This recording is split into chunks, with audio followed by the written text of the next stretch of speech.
ഹരേ കൃഷ്ണ. ഓം നമോ ഭഗവതേ വാസുദേവായ. ഓം അജ്ഞാനതിമിരാന്ധസ്യ ജ്ഞാനാഞ്ജനാശലാകയാ ചക്ഷുരുന്മീലിതം യേന തസ്മൈ ശ്രീ ഗുരുവേ നമഃ. श्रीचैतन्यमनोभीष्टं स्थापितं येन भूतले स्वयं रूपा गदा मह्यं ददाति स्वपदान्तिकं. वन्देऽहं श्रीगुरु श्रीयुतपदकमलं श्रीगुरुं वैष्णवांश्च श्रीरूपं साग्रजातं सहगण रघुनाथान्वितं तं सजीवं साद्वैतं सावधूतं परिजनसहितं कृष्णचैतन्यदेवं श्रीराधाकृष्णपादान् सहगण ललिता श्रीविशाखान्वितांश्च. हे कृष्णा करुणा सिंधु दीनबंधो जगत्पते गोपेश गोपिका कांदा राधा कांदा नमोस्तुते. तप्त कांचन गौरांगी श्री राधे वृंदावनेश्वरी वृषभानुसुते देवी प्रणमामि हरिप्रिये. वाञ्छाकल्पतरुभ्यश्च कृपा सिन्धुभ्येव च पतितानां पावनेभ्यो वैष्णवेभ्यो नमो नमः. नमो विष्णुपादाय कृष्णप्रेष्ठाय भूतले श्रीमदे भक्तिवेदान्त स्वामिनिति नामिने. नमस्ते सरस्वते देवे गौरवाणी प्रचारिणे निर्विशेषशून्यवादि पाश्चात्यदेशधारिणे. जय श्री कृष्ण चैतन्य प्रभु नित्यानंद श्री अद्वैत गदाधर श्रीवासादि गौर भक्त वृंद. हरे कृष्ण कृष्ण कृष्ण हरे हरे हरे राम राम राम हरे हरे. हरे कृष्ण कृष्ण कृष्ण हरे हरे हरे राम राम राम हरे हरे. हरे कृष्ण कृष्ण कृष्ण हरे हरे हरे राम राम राम हरे हरे. ഹരേ കൃഷ്ണ. നമ്മുടെ ഭക്തിശാസ്ത്രി ക്ലാസ്സിലെ ഇന്ന് ഉപദേശാമൃതം രണ്ടാമത്തെ ശ്ലോകത്തിലേക്ക് കിടക്കുക. അപ്പൊ ആദ്യത്തെ ശ്ലോകത്തില് നമ്മള് 6 വേഗം കണ്ടു അല്ലേ? അതെന്തൊക്കെയായിരുന്നു?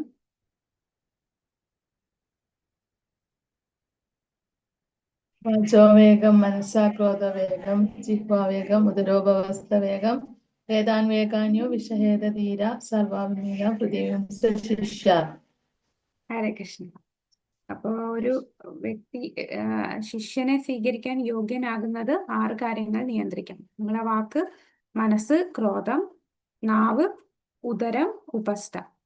ഈ നാവ്, ഉദരം, ഉപസ്ഥ ഒരു സ്ട്രെയിറ്റ് ലൈനിൽ വരും അല്ലെ? ഒരേ ലൈനിലാണ് വരിക. അപ്പൊ ശരീരത്തിന്റെ ബാധിക്കുന്ന വേഗങ്ങളാണ് നാവ്, ഉദരം, ഉപസ്ഥം. ഇന്ന് നമ്മൾ കാണാൻ പോകുന്നത് ഭക്തി സേവനത്തിന് പ്രതികൂലമായിട്ടുള്ള 6 പ്രവർത്തനങ്ങളാണ് നമ്മൾ രണ്ടാമത്തെ ശ്ലോകത്തിൽ കാണുന്നത്. രണ്ടാമത്തെ ശ്ലോകം രൂപ ഗോസ്വാമി.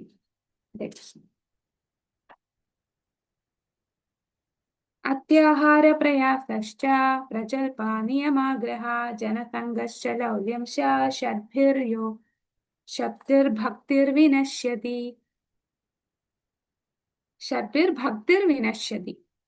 അപ്പൊ ഏതൊക്കെയാണ് അത്യാഹാര പ്രയാസം? ഇത് നമുക്ക് കാണാതെ പഠിക്കാനുള്ള ശ്ലോകമാണ്. ആദ്യത്തെ ശ്ലോകം 2, 3, 4 ഈ 4 ഈ ഉപദേശാമൃതത്തിൽ കാണാതെ പഠിക്കേണ്ട ശ്ലോകം. പിന്നെ നമ്മുടെ ക്വസ്റ്റ്യൻസ് ഞാൻ ഇന്ന് ഇടും. അപ്പൊ എല്ലാരും ഇന്ന് മുതല് നോക്കി തുടങ്ങാം കേട്ടോ. അപ്പൊ ഈ ശ്ലോകം ഒന്ന് 2 പേര് ചൊല്ലാമോ? അത്യാഹാര പ്രയാസശ്ച പ്രജൽപോ നിയമാഗ്രഹ ജനസംഘശ്ച ലൗല്യം ച ഷഡ്ഭിർഭക്തിർവിനശ്യതി. കൃഷ്ണ. അത്യാഹാര പ്രയാസശ്ച പ്രജൽപോ നിയമാഗ്രഹ ജനസംഘശ്ച ലൗല്യം ച ഷഡ്ഭിർഭക്തിർവിനശ്യതി. കൃഷ്ണ. താഴെ പറയുന്ന 6 കാര്യങ്ങളിൽ അമിതമായി ഏർപ്പെടുന്നവരുടെ ഭക്തി നശിച്ചു പോകുന്നു. ഏതൊക്കെയാണ് 6 കാര്യങ്ങൾ? അത്യാഹാര. അത്യാഹാരം എന്ന് പറയുമ്പോൾ 2 കാര്യങ്ങളുണ്ട്. ആവശ്യത്തിലധികം ഭക്ഷിക്കുകയുണ്ട്, അല്ലെങ്കിൽ ആവശ്യത്തിലധികം സമ്പാദിക്കുക. അതാണ് അത്യാഹാര. അടുത്തത് പ്രയാസ. പ്രയാസശ്ച അമിതമായി അധ്വാനിക്കുക. ദുർലഭങ്ങളായ തുച്ഛ വസ്തുക്കൾ ലഭിക്കുന്നതിന് വേണ്ടി കൂടുതലായി അധ്വാനിക്കുക. പ്രജൽപ അനാവശ്യമായ സംസാരം. പിന്നെ നിയമാഗ്രഹ. നിയമാഗ്രഹ എന്ന് പറയുമ്പോൾ രണ്ട് അർത്ഥം അതിനകത്ത് വരുന്നുണ്ട്. നിയമാഗ്രഹ വരുന്നുണ്ട്, നിയമാഗ്രഹ വരുന്നുണ്ട്. നിയമാഗ്രഹ എന്ന് പറയുമ്പോൾ ഒരു ഒന്നും എന്താണ് വൈദിക വിധി നിയന്ത്രണങ്ങളെ വകവയ്ക്കാതെ സ്വേച്ഛാനുസരണം പ്രവർത്തിക്കുക. അതായത് നിയമങ്ങളൊന്നും പാലിക്കാതിരിക്കുന്നതാണ് നിയമാഗ്രഹ. നിയമാഗ്രഹ എന്ന് പറഞ്ഞാൽ വൈദിക വിധികളെയും നിയന്ത്രണങ്ങളെയും ആത്മീയ പുരോഗതി ലക്ഷ്യമാക്കാതെ ഒഴിവാക്കുവാൻ നിവർത്തിയില്ലല്ലോ എന്ന ഒരു തോന്നൽ കൊണ്ട് മാത്രം അനുസരിച്ചു പോരുന്നതാണ്. അഥവാ അതാണ് നിയമാഗ്രഹ. പിന്നെ ജനസംഘ. കൃഷ്ണാവബോധത്തിൽ താല്പര്യമില്ലാത്ത വിഷയികളായ ജനങ്ങളുമായി കൂട്ടുചേരുക. ലൗല്യം. സാധാരണ നേട്ടങ്ങൾക്ക് വേണ്ടി അത്യാർത്തി കാണിക്കുക. ഈ 6 കാര്യങ്ങൾ എന്താണ്? നമ്മളെ ഭക്തിയെ നശിപ്പിക്കുന്ന 6 കാര്യങ്ങളാണ്. അപ്പോൾ ഇവിടെ പറയുന്ന അത്യാഹാര പ്രയാസ പ്രജൽപ നിയമാഗ്രഹ ജനസംഘർഷ ലൗല്യംശ ഷഡ്ഭിർ ഭക്തി വിനശ്യതി. ഇതില് നമുക്ക് ആദ്യത്തെ പാരഗ്രാഫില് ഭാവാർത്ഥത്തില് എന്താണ് പറയുന്നത് നോക്കാം. എളിമയിൽ കഴിയുവാനും ഉയർന്നു ചിന്തിക്കുവാനും വേണ്ടിയത്രേ മനുഷ്യജീവിതം. അല്ലെ, പ്രഭുപാദർ പറയുന്നതാണ് സിമ്പിൾ ലിവിങ് ഹൈ തിങ്കിങ്. അതാണ് മനുഷ്യജീവിതം. ഭഗവാന്റെ തൃതീയ ചൈതന്യത്തിന്റെ നിയന്ത്രണത്തിലാണ് എല്ലാ ജീവജാലങ്ങളും എന്നതുകൊണ്ട് എല്ലാവർക്കും അധ്വാനിച്ചു കഴിയേണ്ട രീതിയിലാണ് ഈ ഭൗതിക ലോകം സംവിധാനം ചെയ്തിരിക്കുന്നത്. ഭഗവാന്റെ 3 ശക്തികൾ ഏതൊക്കെയാണ്? അന്തരംഗശക്തി, ബഹിരംഗശക്തി, തടസ്സശക്തി. ബഹിരംഗശക്തി, തടസ്സശക്തി. അന്തരംഗശക്തി എന്ന് പറഞ്ഞാൽ എന്താ? രാധാറാണി. രാധാറാണി. ഭഗവാന്റെ ആത്മീയ ലോകങ്ങളെല്ലാം അന്തരംഗ ശക്തിയുടെ പ്രവർത്തനത്തിൽ പോകുന്നു, അല്ലെ? അന്തരംഗ ശക്തിയുടെ കീഴിലാണ്. ബഹിരംഗ ശക്തി എന്ന് പറയുമ്പോൾ ഭൗതിക ലോകം, മായാശക്തിയാണ് ബഹിരംഗ. ഇനി തടസ്സ ശക്തി ആരാണ്? ആത്മാവ്, നമ്മുടെ ജീവാത്മാക്കൾ എല്ലാവരും. ഈ ജീവാത്മാക്കളെല്ലാം ചേർന്നതാണ് തടസ്സ ശക്തി. ഈ ജീവാത്മാക്കൾ എന്ന് പറഞ്ഞാൽ ഈ കയ്യാലപ്പുറത്തെ തേങ്ങയെ പോലാണ്, അല്ലെ? ഒന്നെങ്കിൽ ഇപ്പുറത്ത് വരാം, അല്ലെങ്കിൽ അപ്പുറത്ത് പോവാം. ഒന്നെങ്കിൽ ആത്മീയ ശക്തിയുടെ കീഴിലായിരിക്കും, അല്ലെങ്കിൽ ബഹിരംഗ ശക്തിയുടെ കീഴിലായിരിക്കും. അതാണ് ഇവിടെ പറയുന്നത്. ജീവജാലങ്ങളെല്ലാം ചേർന്നാണ് തടസ്സ ശക്തി. ഇവർ അന്തരംഗ ശക്തിക്കും ബഹിരംഗ ശക്തിക്കും ഇടയ്ക്ക് സ്ഥിതി ചെയ്യുന്നു. പരമപുരുഷോത്തമന്റെ ശാശ്വത സേവകരെന്ന നിലയിൽ ജീവാത്മാക്കളെല്ലാം ആണവിക ജീവസമ്പത്തുകളെല്ലാം അദ്ദേഹത്തിന് വിധേയരാണ്. എല്ലാ ജീവാത്മാക്കളും ശാശ്വതമായിട്ട് ആരാണ്? ജീവരെ സ്വരൂപമായ കൃഷ്ണരെ നിത്യദാസ്, ഭഗവാന്റെ നിത്യദാസനാണ് എല്ലാ ജീവാത്മാക്കളും. അതുകൊണ്ട് അവര് ശരിക്കും ശാശ്വതമായിട്ട് അന്തരംഗ ശക്തിയുടെ നിയന്ത്രണത്തിലാവേണ്ടതാണ്. പക്ഷെ ജീവാത്മാക്കളുടെ തനിക്ക് സ്വന്തമായി ആസ്വദിക്കണം എന്നൊരു തോന്നൽ കാരണം അവരിപ്പോ ആരുടെ നിയന്ത്രണത്തിലായി? ബഹിരംഗ ശക്തിയുടെ നിയന്ത്രണത്തിലായി. അപ്പൊ ജീവാത്മാക്കൾ ഒന്നെങ്കിൽ അന്തരംഗ ശക്തിയുടെ നിയന്ത്രണത്തിലായിരിക്കും, അല്ലെങ്കിൽ ബഹിരംഗ ശക്തിയുടെ നിയന്ത്രണത്തിലായിരിക്കും. അന്തരംഗ ശക്തിയുടെ നിയന്ത്രണത്തിലുള്ള ജീവാത്മാക്കൾ അവരുടെ സ്വാഭാവിക സ്വപദവീ സഹജമായ പ്രവർത്തനം, അതായത് ഭഗവാന്റെ പ്രേമയുത സേവനം നടത്തുന്നു, അല്ലെ? അതായത് 4 രസത്തിൽ ഏത് രസത്തിലാണ് തങ്ങൾ ഭഗവാനെ സേവിക്കുന്നതെന്ന് അവർക്കറിയാം. താനും ഭഗവാനും തമ്മിലുള്ള ബന്ധം അറിയുന്നവരാണ് അന്തരംഗ ശക്തിയുടെ നിയന്ത്രണത്തിലാണ്. അവര് ആ രീതിയിൽ ഭഗവാനെ സേവിക്കുകയാണ്.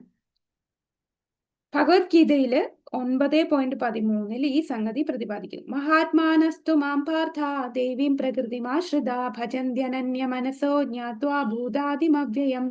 പൃഥാകുമാരനായ അർജുന, മായയുടെ വലയിലകപ്പെടാത്ത മഹാത്മാക്കൾ ദിവ്യപ്രകൃതിയാൽ രക്ഷിക്കപ്പെടുന്നു. എന്നെ പരമപുരുഷനായി നാശരഹിതനായും അറിയുന്നവർ പൂർണ്ണമായും എന്നെ തന്നെ ഭക്തിപൂർവം സേവിച്ചുകൊണ്ട് കഴിഞ്ഞുകൂടുന്നു. അപ്പൊ മഹാത്മാവ് എന്ന് പറയുന്ന ആരെയാണ്? മഹാത്മാ ഉണ്ട്, ദുരാത്മാ ഉണ്ട്.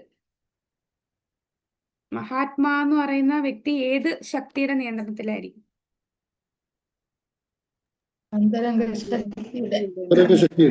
ദിവ്യപ്രകൃതി, അതായത് അന്തരംഗ ശക്തിയുടെ നിയന്ത്രണത്തിലാണ് മഹാത്മാ, അല്ലെ?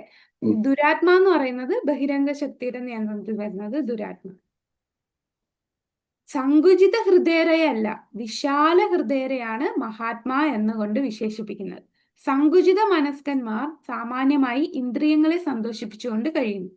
എങ്കിലും ചിലപ്പോൾ നാഷണലിസം, ഹ്യൂമാനിറ്റേറിയനിസം അഥവാ ആൾട്രൂയിസം, അപ്പൊ ഇതെന്ന് പറഞ്ഞാൽ ദേശീയതാവാദം, മനുഷ്യത്വവാദം, പരോപകാരവാദം എന്നിങ്ങനെയുള്ള ഏതെങ്കിലും ഇസത്തിന്റെ പേര് പറഞ്ഞ് മറ്റുള്ളവർക്ക് നന്മ ചെയ്യുന്ന ചില പ്രവർത്തനങ്ങളിൽ അവർ ഏർപ്പെടുന്നു എന്ന് വരും. അപ്പോൾ ഇവിടെ പറയുന്നത് നമ്മളെ ഭൗതികവാദികളെ സംബന്ധിച്ച് ഒരു നല്ല മനുഷ്യനെ, ഒരു പരോപകാരിയായിട്ടുള്ള വ്യക്തിയെ ആയിരിക്കും അവര് കൂടുതൽ ഉയർത്തി മഹാത്മാവ് എന്ന് പറയുന്നത്. അല്ലെ, രാജ്യത്തിന് വേണ്ടി ത്യാഗം ചെയ്യുന്നവരെ മഹാത്മാ എന്ന് പറയും. അല്ലെ, അതായത് അവര് സ്വന്തം ഇന്ദ്രിയ തൃപ്തിക്ക് വേണ്ടിയല്ലല്ലോ, രാജ്യത്തിന് വേണ്ടിയല്ലേ, കുടുംബത്തിന് വേണ്ടിയല്ലേ, അല്ലെങ്കിൽ എന്താ മറ്റു ജനങ്ങൾക്ക് വേണ്ടിയല്ലേ ചെയ്യുന്നത്, മനുഷ്യർക്ക് വേണ്ടിയല്ലേ എന്ന് പറയും. പക്ഷേ ഇവരൊന്നും മഹാത്മാവല്ല, ഇവരും ഇന്ദ്രിയ സംതൃപ്തി തന്നെയാണ് ചെയ്യുന്നത്. അല്ലെ, പക്ഷെ ഒരു ഭൗതികവാദിയെ സംബന്ധിച്ച് അവരൊക്കെ ഉയർന്നവരാണ്. എന്നാൽ ആത്മീയ തലത്തിൽ നോക്കുമ്പോൾ ഈ പറയുന്ന മനുഷ്യത്വമുള്ള എന്ന് പറയുന്നവരും, പരോപകാരി എന്ന് പറയുന്നവരും, ദേശീയവാദം എന്ന് പറയുന്ന ഈ ഇസമൊക്കെ ഉള്ളവരും എന്താണ്, അവരും ഇന്ദ്രിയ സംതൃപ്തി തന്നെയാണ് ചെയ്യുന്നത്. കുടുംബാംഗങ്ങളുടെയോ സ്വജാതിയിൽപ്പെട്ടവരുടെയോ ദേശത്തിനോ അന്തർദേശീയമായ സമൂഹത്തിന്റെയോ ആവശ്യത്തിന് വേണ്ടി അവർ സ്വന്തം സുഖ സൗകര്യങ്ങൾ ഉപേക്ഷിക്കുവാനും ഇടയുണ്ട്. എന്നാൽ ഇതെല്ലാം സ്വജനങ്ങളിലേക്കും സ്വസമൂഹത്തിലേക്കുമായി വ്യാപിക്കപ്പെട്ട സ്വന്തം ഇന്ദ്രിയ സന്ദർപ്പണം തന്നെയാണ്. അതും സെൻസ് ഗ്രാറ്റിഫിക്കേഷൻ ആണ്. അല്ലെ, നമ്മുടെ സ്വന്തം ഇന്ദ്രിയ തൃപ്തിക്ക് വേണ്ടി അല്ലാതെ മറ്റു ജനങ്ങളെ സേവിക്കുന്നതും രാജ്യത്തിന് വേണ്ടി. അത് നമ്മളെ കൊച്ചിലെ തൊട്ടേ നമ്മൾ ഈ സൊസൈറ്റിയിൽ കാണുന്നതാണ്. ഞാൻ എൻ്റെ രാജ്യത്തിന് വേണ്ടി സേവിക്കുന്നു. ഇപ്പോൾ ഒരു ക്രിക്കറ്റ് കളി വരുമ്പോൾ, ഇന്ത്യ പാകിസ്ഥാൻ കളി വരുമ്പോൾ അവിടെ ആ ഇന്ത്യക്ക് വേണ്ടി അങ്ങനെ നമ്മളെ രാജ്യത്തെ ഉപേക്ഷിക്കാനൊന്നും പറയുകയല്ല. പക്ഷെ ഒരു രാജ്യത്തിനെ നമ്മൾ ഫോക്കസ് ചെയ്യാന്ന് പറഞ്ഞാൽ മറ്റൊരു രാജ്യത്തിനെ നമ്മൾ വെറുക്കുകയാണ്, അവിടെ ഒരു എതിർപ്പ് തോന്നുകയാണ്. എന്നാൽ ആത്മീയവാദം എന്ന് പറഞ്ഞാൽ എല്ലാരെയും എന്താണ്, ഒരു മഹാത്മാ ആയിട്ടുള്ള വ്യക്തി എല്ലാരെയും ഭഗവാന്റെ അംശമായി കണ്ട് ആരോടും ഒരു വിദ്വേഷമോ വെറുപ്പോ തോന്നില്ല. അപ്പൊ ഇവിടെ എല്ലാം ഒരു ഫോക്കസ് മാത്രമേ ഉള്ളൂ. അപ്പൊ അതിനെയും ഇന്ദ്രിയ സംതൃപ്തി തന്നെയാണ് ഈ പറയുന്ന നാഷണലിസം, മനുഷ്യത്വവാദവും പരോപകാരവും അല്ലെങ്കിൽ തൻ്റെ കുടുംബത്തിന് വേണ്ടി ത്യാഗം ചെയ്യുന്നതും. പുറമേ നോക്കുമ്പോൾ അവർ സ്വന്തം ഇന്ദ്രിയത്തിന് വേണ്ടി ചെയ്യുന്നില്ലല്ലോ, അവർക്ക് വേണ്ടി ത്യാഗം ചെയ്യുമല്ലേ. പക്ഷേ ആത്മീയ തലത്തിൽ നോക്കുമ്പോൾ അവരും ഇന്ദ്രിയ സംതൃപ്തി തന്നെയാണ് ചെയ്യുന്നത്. എന്നാൽ ഇവയ്ക്കൊന്നും ആത്മീയമായ ഈ പറയുന്ന ഭൗതികതയുടെ തലത്തിൽ നിന്ന് നോക്കിയാൽ ഇതെല്ലാം വലുതായിട്ട് വളരെ നല്ലത് തന്നെ. പക്ഷെ ആത്മീയമായി ഒരു മൂല്യവുമില്ല. ഇത്തരം പ്രവർത്തനത്തിന്റെ ആധാരം വ്യക്തിപരമായ ഇന്ദ്രിയ സന്ദർപ്പണമാണ്, അല്ലെങ്കിൽ സ്വല്പം വ്യാപകമായ സ്വന്തം ഇന്ദ്രിയ പ്രീണനമാണ്. ആ ലൈൻ പ്രത്യേകം ഒന്ന് നോട്ട് ചെയ്തോളൂ. വ്യാപകമായ സ്വന്തം ഇന്ദ്രിയ പ്രീണനം എന്ന് പറഞ്ഞാൽ എക്സ്റ്റെൻഡഡ് സെൻസ് ഗ്രാറ്റിഫിക്കേഷൻ എന്നാണ് പ്രഭുപാദർ നമ്മൾ പറയുന്നത്. നമ്മളെ സ്വന്തം ഇന്ദ്രിയങ്ങളെ തൃപ്തിപ്പെടുത്തുന്ന സെൻസ് ഗ്രാറ്റിഫിക്കേഷൻ. അല്ല, രാജ്യത്തിന് വേണ്ടിയോ സമൂഹത്തിന് വേണ്ടിയോ അങ്ങനെ മറ്റുള്ള രീതിയിൽ സേവനം ചെയ്യുന്നത് അതും സെൻസ് ഗ്രാറ്റിഫിക്കേഷൻ ആണ്. അതിനെ എക്സ്റ്റെൻഡഡ് സെൻസ് ഗ്രാറ്റിഫിക്കേഷൻ അല്ലെ വ്യാപകമായ സ്വന്തം ഇന്ദ്രിയ തീർക്കണം. കാരണം അവരുടെ മനസ്സിന് തൃപ്തിയാ. കണ്ടോ, ഞാൻ അവർക്ക് വേണ്ടി കുറെ ത്യാഗം ചെയ്തു. അവരുടെ സ്വന്തം മനസ്സിനെ തൃപ്തിപ്പെടുത്തുകയാണ്. പക്ഷെ ഒരു കൃഷ്ണാബോധത്തിലുള്ളവർ ആരുടെ തൃപ്തിയാ നോക്കേണ്ടത്? ഭഗവാന്റെ ഇന്ദ്രിയം അല്ലെ, ഭഗവാന്റെ ഇന്ദ്രിയം തൃപ്തിപ്പെട്ടോന്നാണ് നോക്കേണ്ടത്. അല്ലാതെ ഞാൻ ഒരു രാജ്യത്തെ സേവിച്ചു അതുകൊണ്ട് എൻ്റെ മനസ്സിനെ തൃപ്തിപ്പെടുത്തുക അങ്ങനെയല്ല ചെയ്യേണ്ടത്. ഭഗവാനെ തൃപ്തിപ്പെടുത്തുകയാണ്. ഈ പറയുന്നതൊക്കെ ഭൗതിക തലത്തിൽ നോക്കുമ്പോൾ നല്ലത് തന്നെ. പക്ഷെ ആത്മീയ തലത്തിൽ ഈ പറഞ്ഞ കാര്യങ്ങൾക്കൊന്നും ഒരു മൂല്യവുമില്ല. അവയെല്ലാം വ്യക്തിപരമായ ഇന്ദ്രിയ സന്ദർപ്പണമാണ്, അല്ലെങ്കിൽ സ്വല്പം വ്യാപകമായ ഇന്ദ്രിയ പ്രീണനമാണ്. പരമപുരുഷോത്തമനായ ഭഗവാന്റെ ഇന്ദ്രിയങ്ങളെ സന്തോഷിപ്പിക്കുമ്പോൾ മാത്രമേ മഹാത്മാവ് എന്ന് പറയൂ. ഒരു മഹാത്മാവ് ആരാണ്? ഭഗവാന്റെ ഇന്ദ്രിയങ്ങളെ പ്രീതിപ്പെടുത്തുന്ന ഭക്തനാണ് മഹാത്മാവ് എന്ന് പറയുന്നത്. അപ്പൊ മുമ്പ് ഉദ്ധരിച്ച് ഭഗവത്ഗീത പദ്യത്തിലെ ദൈവീം പ്രകൃതിം എന്ന വാക്കുകളുടെ പ്രയോഗം കൊണ്ട് പരമപുരുഷോത്തമന്റെ അന്തരംഗ ശക്തിയുടെ അഥവാ ആനന്ദ ശക്തിയുടെ നിയന്ത്രണം എന്നാണ് അർത്ഥമാക്കുന്നത്. ശ്രീമതി രാധാറാണി എന്ന അവസ്ഥയിലോ അഥവാ രാധാറാണിയുടെ വികാസമായ സൗഭാഗ്യ ദേവതയായ ലക്ഷ്മി എന്ന അവസ്ഥയിലോ ഭഗവാന്റെ ഈ ആനന്ദ ശക്തി പ്രകാശിതമായി ഇരിക്കുന്നു. ഭഗവാന്റെ അന്തരംഗ ശക്തിയുടെ നിയന്ത്രണത്തിൽ അകപ്പെട്ട ജീവാത്മാക്കളുടെ ഏക പ്രവർത്തനം കൃഷ്ണന്റെ അഥവാ വിഷ്ണുവിന്റെ പ്രീതിക്ക് വേണ്ടി കാര്യങ്ങൾ നിർവഹിക്കുക എന്നത് മാത്രമാണ്. ഇതാണ് മഹാത്മാവിന്റെ സ്ഥിതി. അപ്പൊ ഒരു മഹാത്മാവ് എങ്ങനെയുള്ള വ്യക്തിയാണ്? അദ്ദേഹത്തിന്റെ സ്ഥിതി എന്താണ്? ഒരു മഹാത്മാവ് എന്ന് പറയുമ്പോൾ അദ്ദേഹം എന്താ ചെയ്യുക? ഭഗവാന്റെ അല്ലെങ്കിൽ കൃഷ്ണന്റെ അഥവാ വിഷ്ണുവിന്റെ പ്രീതിക്ക് വേണ്ടി കാര്യങ്ങൾ നിർവഹിക്കുകയാണ്. അദ്ദേഹം രാധാറാണിയുടെ അല്ലെങ്കിൽ ലക്ഷ്മി ദേവിയുടെ ആ ശക്തി, ആനന്ദ ശക്തിയുടെ പ്രകാശത്തിൽ കീഴിലാണ് സ്ഥിതി ചെയ്യുന്നത്. അതാണ് മഹാത്മാ എന്ന് പറയാം, അല്ലെ? ഇതല്ലാത്തവരോ? സങ്കുചിത മനസ്സുള്ളവരങ്ങനെയാണ്. സങ്കുചിത മനസ്സുള്ളവരാണ് ഈ നാഷണലിസം ഇതെന്നൊക്കെ പറയുന്നത്. അവരൊക്കെ ദുരാത്മാവാണ്. അങ്ങനെ അവികസിത ഹൃദയരായ ദുരാത്മാക്കൾ എപ്പോഴും ഭഗവാന്റെ ഏത് ശക്തിയുടെ കീഴിലായിരിക്കും? ദുരാത്മാവ് ബഹിരംഗ ശക്തിയുടെ നിയന്ത്രണത്തിലായിരിക്കും വരെ. ഇനി അടുത്ത പാരഗ്രാഫ് ഒന്ന് വായിക്കാമോ? 20ാമത്തെ പേജില്. യഥാർത്ഥത്തിലുള്ള യഥാർത്ഥം. ഹരേ കൃഷ്ണ. യഥാർത്ഥത്തിൽ ഭൗതിക ലോകത്തിലുള്ള എല്ലാ ജീവന്മാരും മഹാമായയുടെ വിധേയത്വത്തിൽ കഴിയുന്നവരാണ്. ജീവന്മാരെ ആദി ദൈവികം, ആദി ഭൗതികം, ആധ്യാത്മികം എന്നിങ്ങനെ 3 വിധം ക്ലേശങ്ങളിൽ അകപ്പെടുത്തി വലയ്ക്കുക എന്നതാണ് മഹാമായയുടെ പണി. വരൾച്ച, ഭൂകമ്പം, കൊടുങ്കാറ്റ് എന്നിങ്ങനെ ദേവന്മാർ മുഖാന്തരം ഉണ്ടാകുന്ന ക്ലേശങ്ങളെ ആദി ദൈവികം എന്നും ക്രിമികീടാദികൾ, വൈരികൾ മുതലായ മറ്റു ജീവികൾ മുഖാന്തരം ഉണ്ടാകുന്ന ക്ലേശങ്ങളെ ആദി ഭൗതികമെന്നും സ്വന്തം മാനസിക ശാരീരിക ക്ലേശങ്ങളെ ആധ്യാത്മികമെന്നും പറയുന്നു. ദൈവഭൂത ആത്മഹേതവ എന്ന് സാരം. ഭഗവാന്റെ ബഹിരംഗ ശക്തിക്ക് വിധേയരായി ഈ ത്രിവിധ ക്ലേശങ്ങൾ അനുഭവിക്കേണ്ടി വരുന്ന ഉപാധിബദ്ധരായ ജീവാത്മാക്കൾ വളരെ സുഖങ്ങൾ അനുഭവിക്കുക തന്നെ ചെയ്യുന്നു. ഹരേ കൃഷ്ണ. ഹരേ കൃഷ്ണ. അപ്പൊ ഏതൊക്കെയാണ് 3 വിധം ക്ലേശങ്ങൾ? അതാണ് ഇവിടെ പറഞ്ഞല്ലേ. ആധ്യാത്മികം, ആദിഭൗതികം, ആദിദൈവികം. അപ്പൊ ഇതിന് എന്താണ് ആധ്യാത്മികം, ആദിഭൗതികം, ആദിദൈവികം എന്ന് പറഞ്ഞു? അത് നമുക്ക് അറിയാവുന്നതാണല്ലോ. ആധ്യാത്മികം എന്ന് പറഞ്ഞാൽ എന്താണ് ആധ്യാത്മികം? സ്വന്തം ശരീരം കൊണ്ടുണ്ടാകും. നമ്മൾ സ്വന്തമായിട്ട് നമ്മുടെ സ്വന്തം മനസ്സുകൊണ്ടോ ശരീരം കൊണ്ടോ നമുക്ക് ഉണ്ടാകുന്ന നമ്മൾ കാരണം തന്നെ ഉണ്ടാകുന്ന ക്ലേശങ്ങൾ, അല്ലെ? ഇപ്പം ചിലപ്പോൾ നമ്മൾ നടന്നു പോകുമ്പോൾ കാല് തട്ടി വീഴുന്നു. അത് ആരും നമ്മളെ തള്ളിയിട്ടേ ഒന്നുമല്ല, നമ്മൾ തന്നെ ശ്രദ്ധിക്കാതെ നടന്ന് തട്ടുന്നു. നമ്മുടെ കൈ കുക്ക് ചെയ്യുമ്പോൾ കൈ പൊള്ളുന്നു. അതൊക്കെ ആരും നമ്മളെ ചെയ്യിക്കുന്നത്, നമ്മൾ തന്നെ ചെയ്യുന്നു. പിന്നെ നമ്മൾ തന്നെ ഓരോന്ന് ആലോചിച്ചു കൂട്ടി മാനസികമായിട്ട് ഡിപ്രഷനിലേക്ക് വരുന്നു. അതാണ് ആധ്യാത്മിക. ആദിഭൗതിക എന്ന് പറഞ്ഞാൽ അല്ല, ആധ്യാത്മികം എന്ന് പറഞ്ഞാൽ നമ്മൾ കാരണം. ആദിഭൗതികം എന്ന് പറയുമ്പോൾ മറ്റു ജീവജാലങ്ങൾ കാരണം നമുക്കുണ്ടാകുന്ന ക്ലേശങ്ങൾ. ഇപ്പൊ ഒരു പട്ടി ഓടിച്ച് കടിക്കുന്നു, കൊതുക്, കൊറോണ വൈറസ്, ഇതെല്ലാം ആദിഭൗതികയാണ്, അല്ലെ? പിന്നെ വേറൊരു വ്യക്തി കാരണം നമ്മളുടെ ഉപദ്രവം ഉണ്ടാകുക. അത് ഉപദ്രവം എന്ന് പറഞ്ഞാൽ ചിലപ്പോൾ അവരുടെ വാക്കുകൾ കൊണ്ട് നമ്മുടെ ഹൃദയത്തെ നോവിക്കുന്ന, മാനസികമായിട്ട് ഉണ്ടാകുന്ന വിഷമങ്ങൾ വേറൊരാളുടെ വാക്കുകൊണ്ട് ശാരീരികമായിട്ട് ഉപദ്രവിക്കുക മാത്രമല്ല, മാനസികമായിട്ട് ചെയ്യുന്നത്, അതെല്ലാം ആദിഭൗതികം. ഇനി ആദി ദൈവികം എന്ന് പറയുമ്പോൾ നമ്മളുടെ ഒന്നും നിയന്ത്രണത്തിലല്ലാതെ ദേവന്മാരുടെ മുഖാന്തരം ഉണ്ടാകുന്ന ക്ലേശങ്ങൾ. ഭൂകമ്പം ഉണ്ടാകുക, പ്രളയം ഉണ്ടാകുക, വരൾച്ച, കൊടുങ്കാറ്റ്, ഈ ക്ലേശങ്ങൾ. ഈ 3 ക്ലേശങ്ങളെല്ലാം ഈ ലോകത്തുള്ളതാണ്, അല്ലെ? ഭഗവാന്റെ ബഹിരംഗ ശക്തിക്ക് വിധേയരായിട്ടുള്ളവരെല്ലാം ഈ പറയുന്ന 3 ക്ലേശങ്ങൾ അനുഭവിക്കേണ്ടി വരും. അവരങ്ങനെ ഒരുപാട് ദുഃഖങ്ങൾ അനുഭവിക്കുകയാണ് ചെയ്യുന്നത്. ഇതിൽ നിന്ന് രക്ഷ നേടുന്ന ഒരു ബദ്ധ ജീവാത്മാവും ഇല്ല. എല്ലാവരും ഈ 3 കാര്യങ്ങളും ഫേസ് ചെയ്യേണ്ടതാണ്. ഇനി അടുത്തത് ഉപാധിബദ്ധരായ ജീവന്മാർ നേടുന്ന മുഖ്യമായ പ്രശ്നം ഏതൊക്കെയാണ്? 4: ജന്മ, മൃത്യു, ജര, വ്യാധി.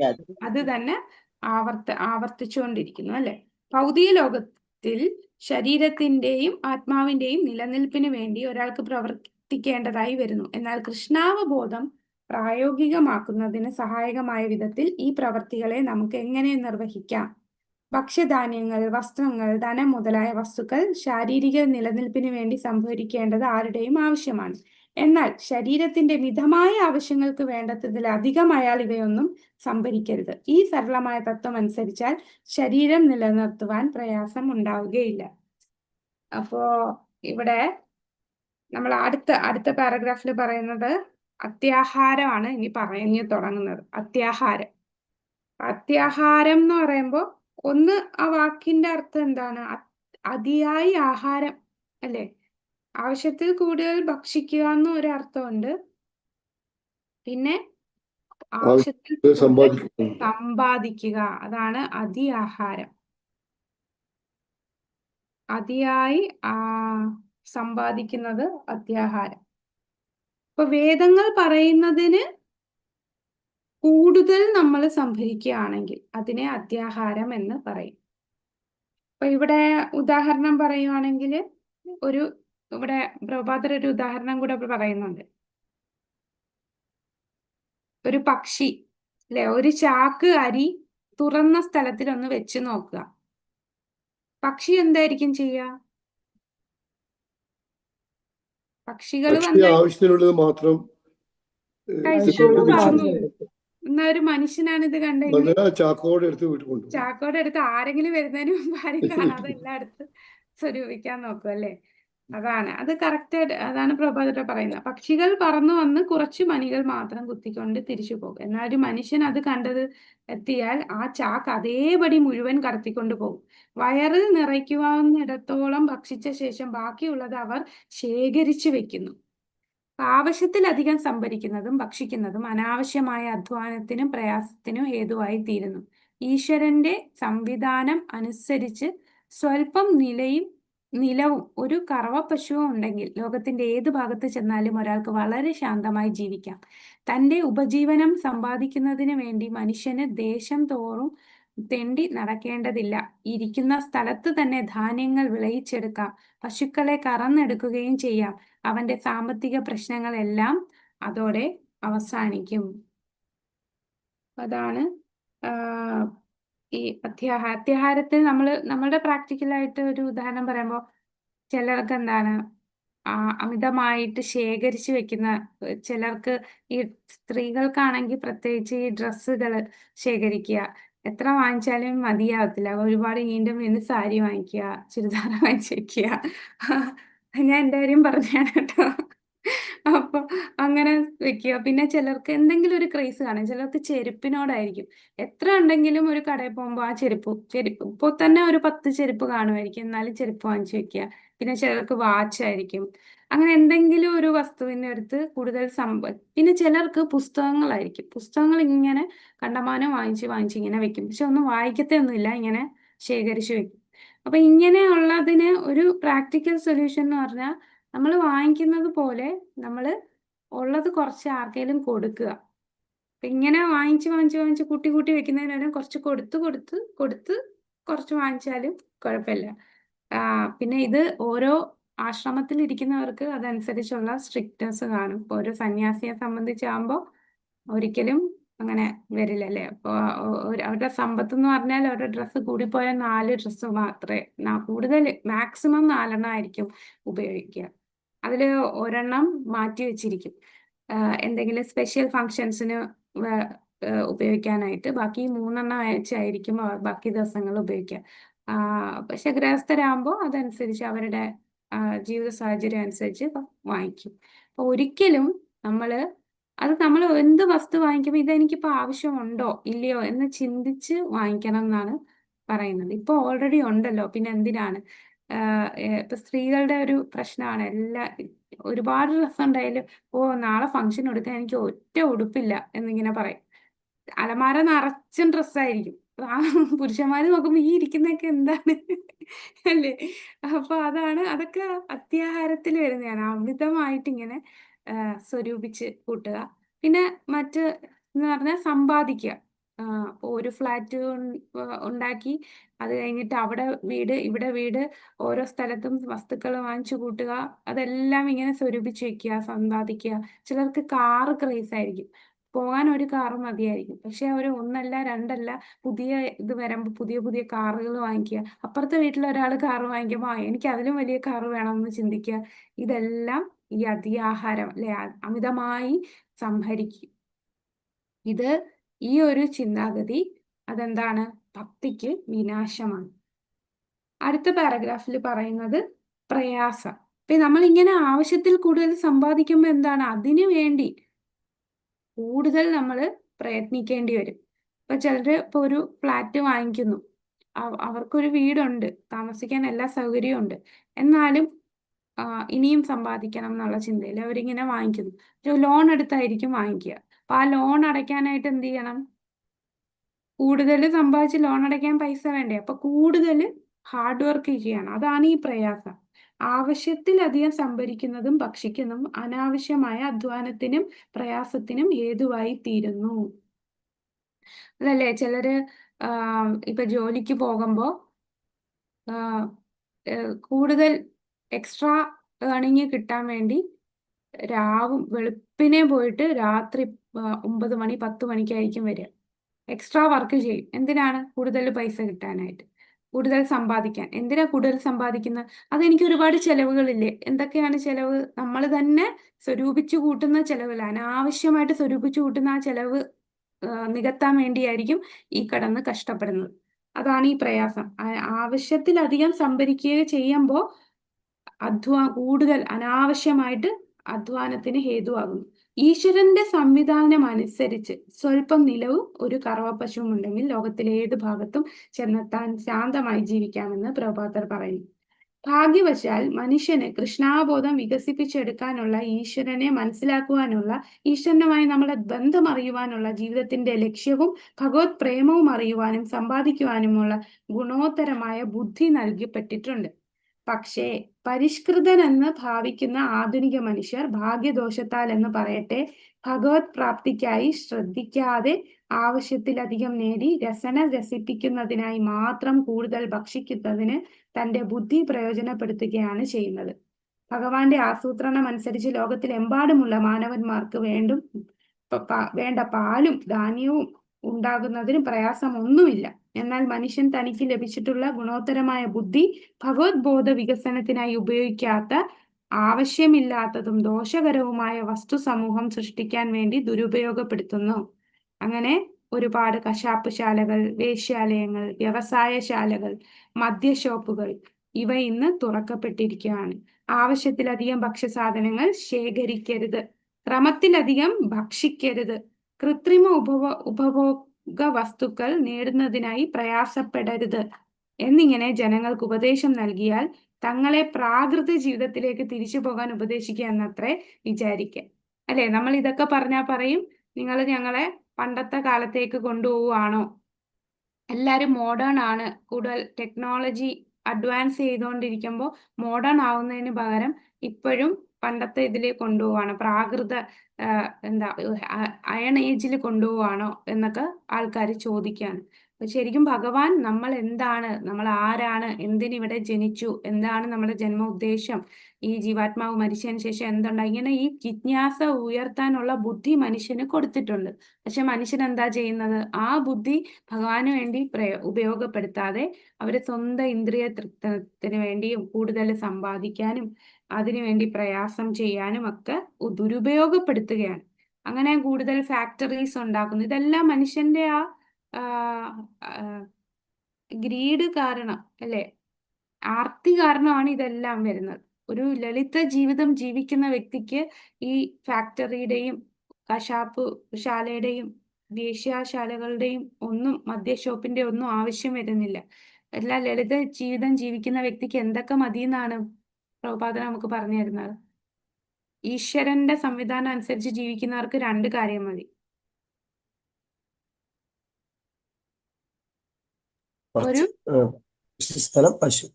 പശു, പശു സ്വല്പം നിലവും ഒരു കറവ പശുവും ഉണ്ടെങ്കിൽ ഏത് ഭാഗത്ത് ചെന്നാലും വളരെ ശാന്തമായിട്ട് ജീവിക്കാം. അപ്പോൾ ഇപ്പോഴെന്ന് പറഞ്ഞാൽ ഒരുപാട് ഉഗ്രകർമ്മങ്ങൾ നമ്മളിങ്ങനെ ചെയ്ത് കൂട്ടിക്കൊണ്ടിരിക്കുകയാണ്. നമ്മളിങ്ങനെ അനാവശ്യമായിട്ട് സമ്പാദിക്കുന്നത് കാരണം കൂടുതൽ അധ്വാനിച്ച് ഉഗ്രകർമ്മങ്ങൾ ചെയ്തുകൊണ്ട് ഇരിക്കുകയാണ്. ഇനി ഇവിടെ പറയുന്നത് എളിയ ജീവിതം, ഉയർന്ന ചിന്ത, സിമ്പിൾ ലിവിങ്, ഹൈ തിങ്കിങ് എന്ന വ്യവസ്ഥ സ്വീകരിക്കുന്നതിന് സാമാന്യേന ജനങ്ങൾ ഇന്ന് വിമുഖരാണ്. അതാണ് അവരുടെ ദോഷകലുഷമായ അവസ്ഥ. അടുത്ത പാരഗ്രാഫ് ഒന്ന് വായിക്കാമോ? ഹരേ കൃഷ്ണ. ആ. മനുഷ്യ ജീവിതം ഈശ്വര പ്രാപ്തിക്കായി ഉദ്ദേശിച്ചുകൊണ്ടുള്ളതാണ്. ഈ ആവശ്യത്തിലേക്കായിട്ടാണ് അവന് മേന്മയേറിയ ബുദ്ധി നൽകി അനുഗ്രഹിക്കപ്പെട്ടിരിക്കുന്നത്. ഉന്നതമായ അവസ്ഥ കരസ്ഥമാക്കുന്നതിനായി ഉന്നതമായ ബുദ്ധിസമ്പത്ത് ദത്തമാകിയിരിക്കുന്നു എന്ന് വിശ്വസിക്കുന്നവൻ വേദ അനുശാസനങ്ങളെ അനുസരിക്കണം. ഉന്നത അധികാരികളിൽ നിന്ന് ലഭിക്കുന്ന നിർദ്ദേശങ്ങളെ സ്വീകരിച്ചാൽ പരിപൂർണമായ അറിവിൽ ഉറച്ചു നിൽക്കുവാനും അങ്ങനെ തൻ്റെ ജീവിതത്തെ ശരിക്കും അർത്ഥവത്താക്കുവാനും അവന് കഴിയും. ഹരേ കൃഷ്ണ. ഇനി ശ്രീമദ് ഭാഗവതത്തിലെ ഒരു ശ്ലോകമാണ് 1.2.9. ധർമ്മസ്യാപവർഗസ്യ നാർത്ഥോർത്ഥായുപകൽപതേ നാർത്ഥസ്യ ധർമ്മകാന്തസ്യ കാമോ ലാഭായ ഹി സ്മൃത. എല്ലാ തൊഴിൽ പ്രവർത്തനങ്ങളും ധർമ്മപരമായ മോചനത്തെ ലക്ഷ്യമാക്കിയുള്ളതാണ്. ലൗകിക നേട്ടങ്ങളെ ഉദ്ദേശിച്ചുകൊണ്ട് അവ ചെയ്യരുത്. മാത്രമല്ല ധർമ്മം അനുഷ്ഠിച്ചുകൊണ്ടേ ഇരിക്കുന്ന ഒരുവൻ തൻ്റെ ഭൗതിക നേട്ടങ്ങളെ ഇന്ദ്രിയ സന്ദർപ്പണത്തിനായി ഒരിക്കലും പ്രയോജനപ്പെടുത്തരുത്. ഒരിക്കലും നമ്മൾ ചെയ്യുന്ന പ്രവർത്തനങ്ങൾ ലൗകിക നേട്ടം ഉദ്ദേശിച്ച് നമ്മൾ പ്രവർത്തിക്കരുത്, അല്ലെ? നമ്മളെ ഇന്ദ്രിയ തൃപ്തിക്ക് വേണ്ടി അല്ല നമ്മൾ പ്രവർത്തിക്കേണ്ടത്, ഭഗവാനെ തൃപ്തിപ്പെടുത്താനായിരിക്കണം ചെയ്യേണ്ടത്. അപ്പൊ നമ്മൾ ചെയ്യുന്ന കർമ്മങ്ങള് ശാസ്ത്രം അനുസരിച്ചായിരിക്കണം നമ്മൾ ചെയ്യുന്ന പ്രവർത്തികൾ, അല്ലെ? ഗുരു, സാധു, ശാസ്ത്ര ഈ 3 പ്രകാരമായിരിക്കണം നമ്മൾ പ്രവർത്തിക്കേണ്ടത്.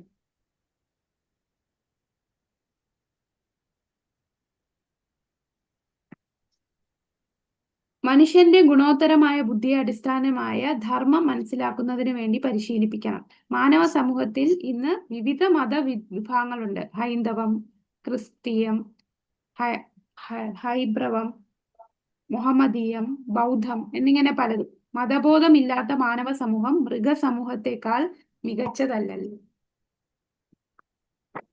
അടുത്ത പാരഗ്രാഫ് ഒന്ന് വായിച്ചോളൂ. മുമ്പ് പറഞ്ഞതുപോലെ മുമ്പ് പറഞ്ഞതുപോലെ ധർമ്മസ്യ ഹി അപവർഗസ്യ നാർദോ അർത്ഥായോ കൽപ്പതേ. ധർമാനുഷ്ഠാനം മോക്ഷം ലക്ഷ്യമാക്കിക്കൊണ്ടുള്ളതാണ്, ഭക്ഷണം തേടുവാനുള്ളതല്ല. ചിലപ്പോൾ മനുഷ്യവർഗം ഭൗതിക പുരോഗതിയെ ഉന്നം വെച്ചുകൊണ്ടുള്ള ചില ധർമ്മ വ്യവസ്ഥകൾ പടച്ചുവിടാറുണ്ട്. എന്നാൽ അത് യഥാർത്ഥ ധർമ്മത്തിന് പ്രയോജനപ്പെടുകയില്ല. ഭഗവത് നിയമങ്ങളെ അറിയുന്നതിന് വേണ്ടിയുള്ളതാണ് ധർമ്മം. ഈ നിയമങ്ങൾ അറിഞ്ഞനുസരിക്കുന്നതായാൽ ഭൗതികതയുടെ വലയത്തിൽ നിന്ന് പുറത്തു ചാടുവാൻ സാധിക്കും. ഇതാണ് മതത്തിന്റെ ലക്ഷ്യം. എന്നാൽ അത്യാഹാരം മൂലം ഭൗതിക വിഭൂതികളിലുള്ള അമിതമായ ആഗ്രഹം മൂലം ജനങ്ങൾ ഭാഗ്യദോഷത്താൽ ഇന്ന് മതം സ്വീകരിക്കുന്നത് ധർമാനുസൃതമായ പ്രവർത്തനങ്ങൾ നടത്തുന്നത് ഭൗതിക സമ്പത്തുകൾക്ക് വേണ്ടിയത്രേ. അത്യാവശ്യം വേണ്ട ജീവിത സൗകര്യങ്ങൾ അനുഭവിക്കുന്നതോടൊപ്പം കൃഷ്ണാവബോധം കൈവരിച്ച് സംതൃപ്തരാകുന്നതിനുള്ള നിർദ്ദേശമാണ് യഥാർത്ഥ മതം നൽകിക്കൊണ്ടിരിക്കുന്നത്. നമുക്ക് സാമ്പത്തിക സമൃദ്ധി ഉണ്ടാവണം. യഥാർത്ഥ മതം അതിന് പ്രതികൂലമല്ല. പക്ഷെ ഭൗതിക ജീവിതത്തിന് ആവശ്യം വേണ്ടുന്ന കാര്യങ്ങൾ ലഭ്യമാകുന്നതിനുള്ള സാമ്പത്തിക സമൃദ്ധി മാത്രമേ അത് അനുവദിക്കുന്നുള്ളൂ. ജിജ്ഞാസ, യഥാർത്ഥ തത്വം അന്വേഷിച്ചറിയുകയാണ് ശരിയായ ജീവിത ലക്ഷ്യം. അധ്വാനം, പ്രയാസം, പരമസത്യാന്വേഷണത്തിനല്ല എങ്കിൽ ആവശ്യങ്ങൾ തൃപ്തിപ്പെടുത്തുന്നതിനു വേണ്ടി നാം കൂടുതൽ പ്രയത്നിച്ചു കൊണ്ടേയിരിക്കും. ആധ്യാത്മിക സാധകൻ അനാവശ്യമായ പ്രയാസങ്ങൾ പരിഹരിക്കേണ്ടതാണ്. ഹരേ കൃഷ്ണ മാതാജി. ഹരിബോൾ.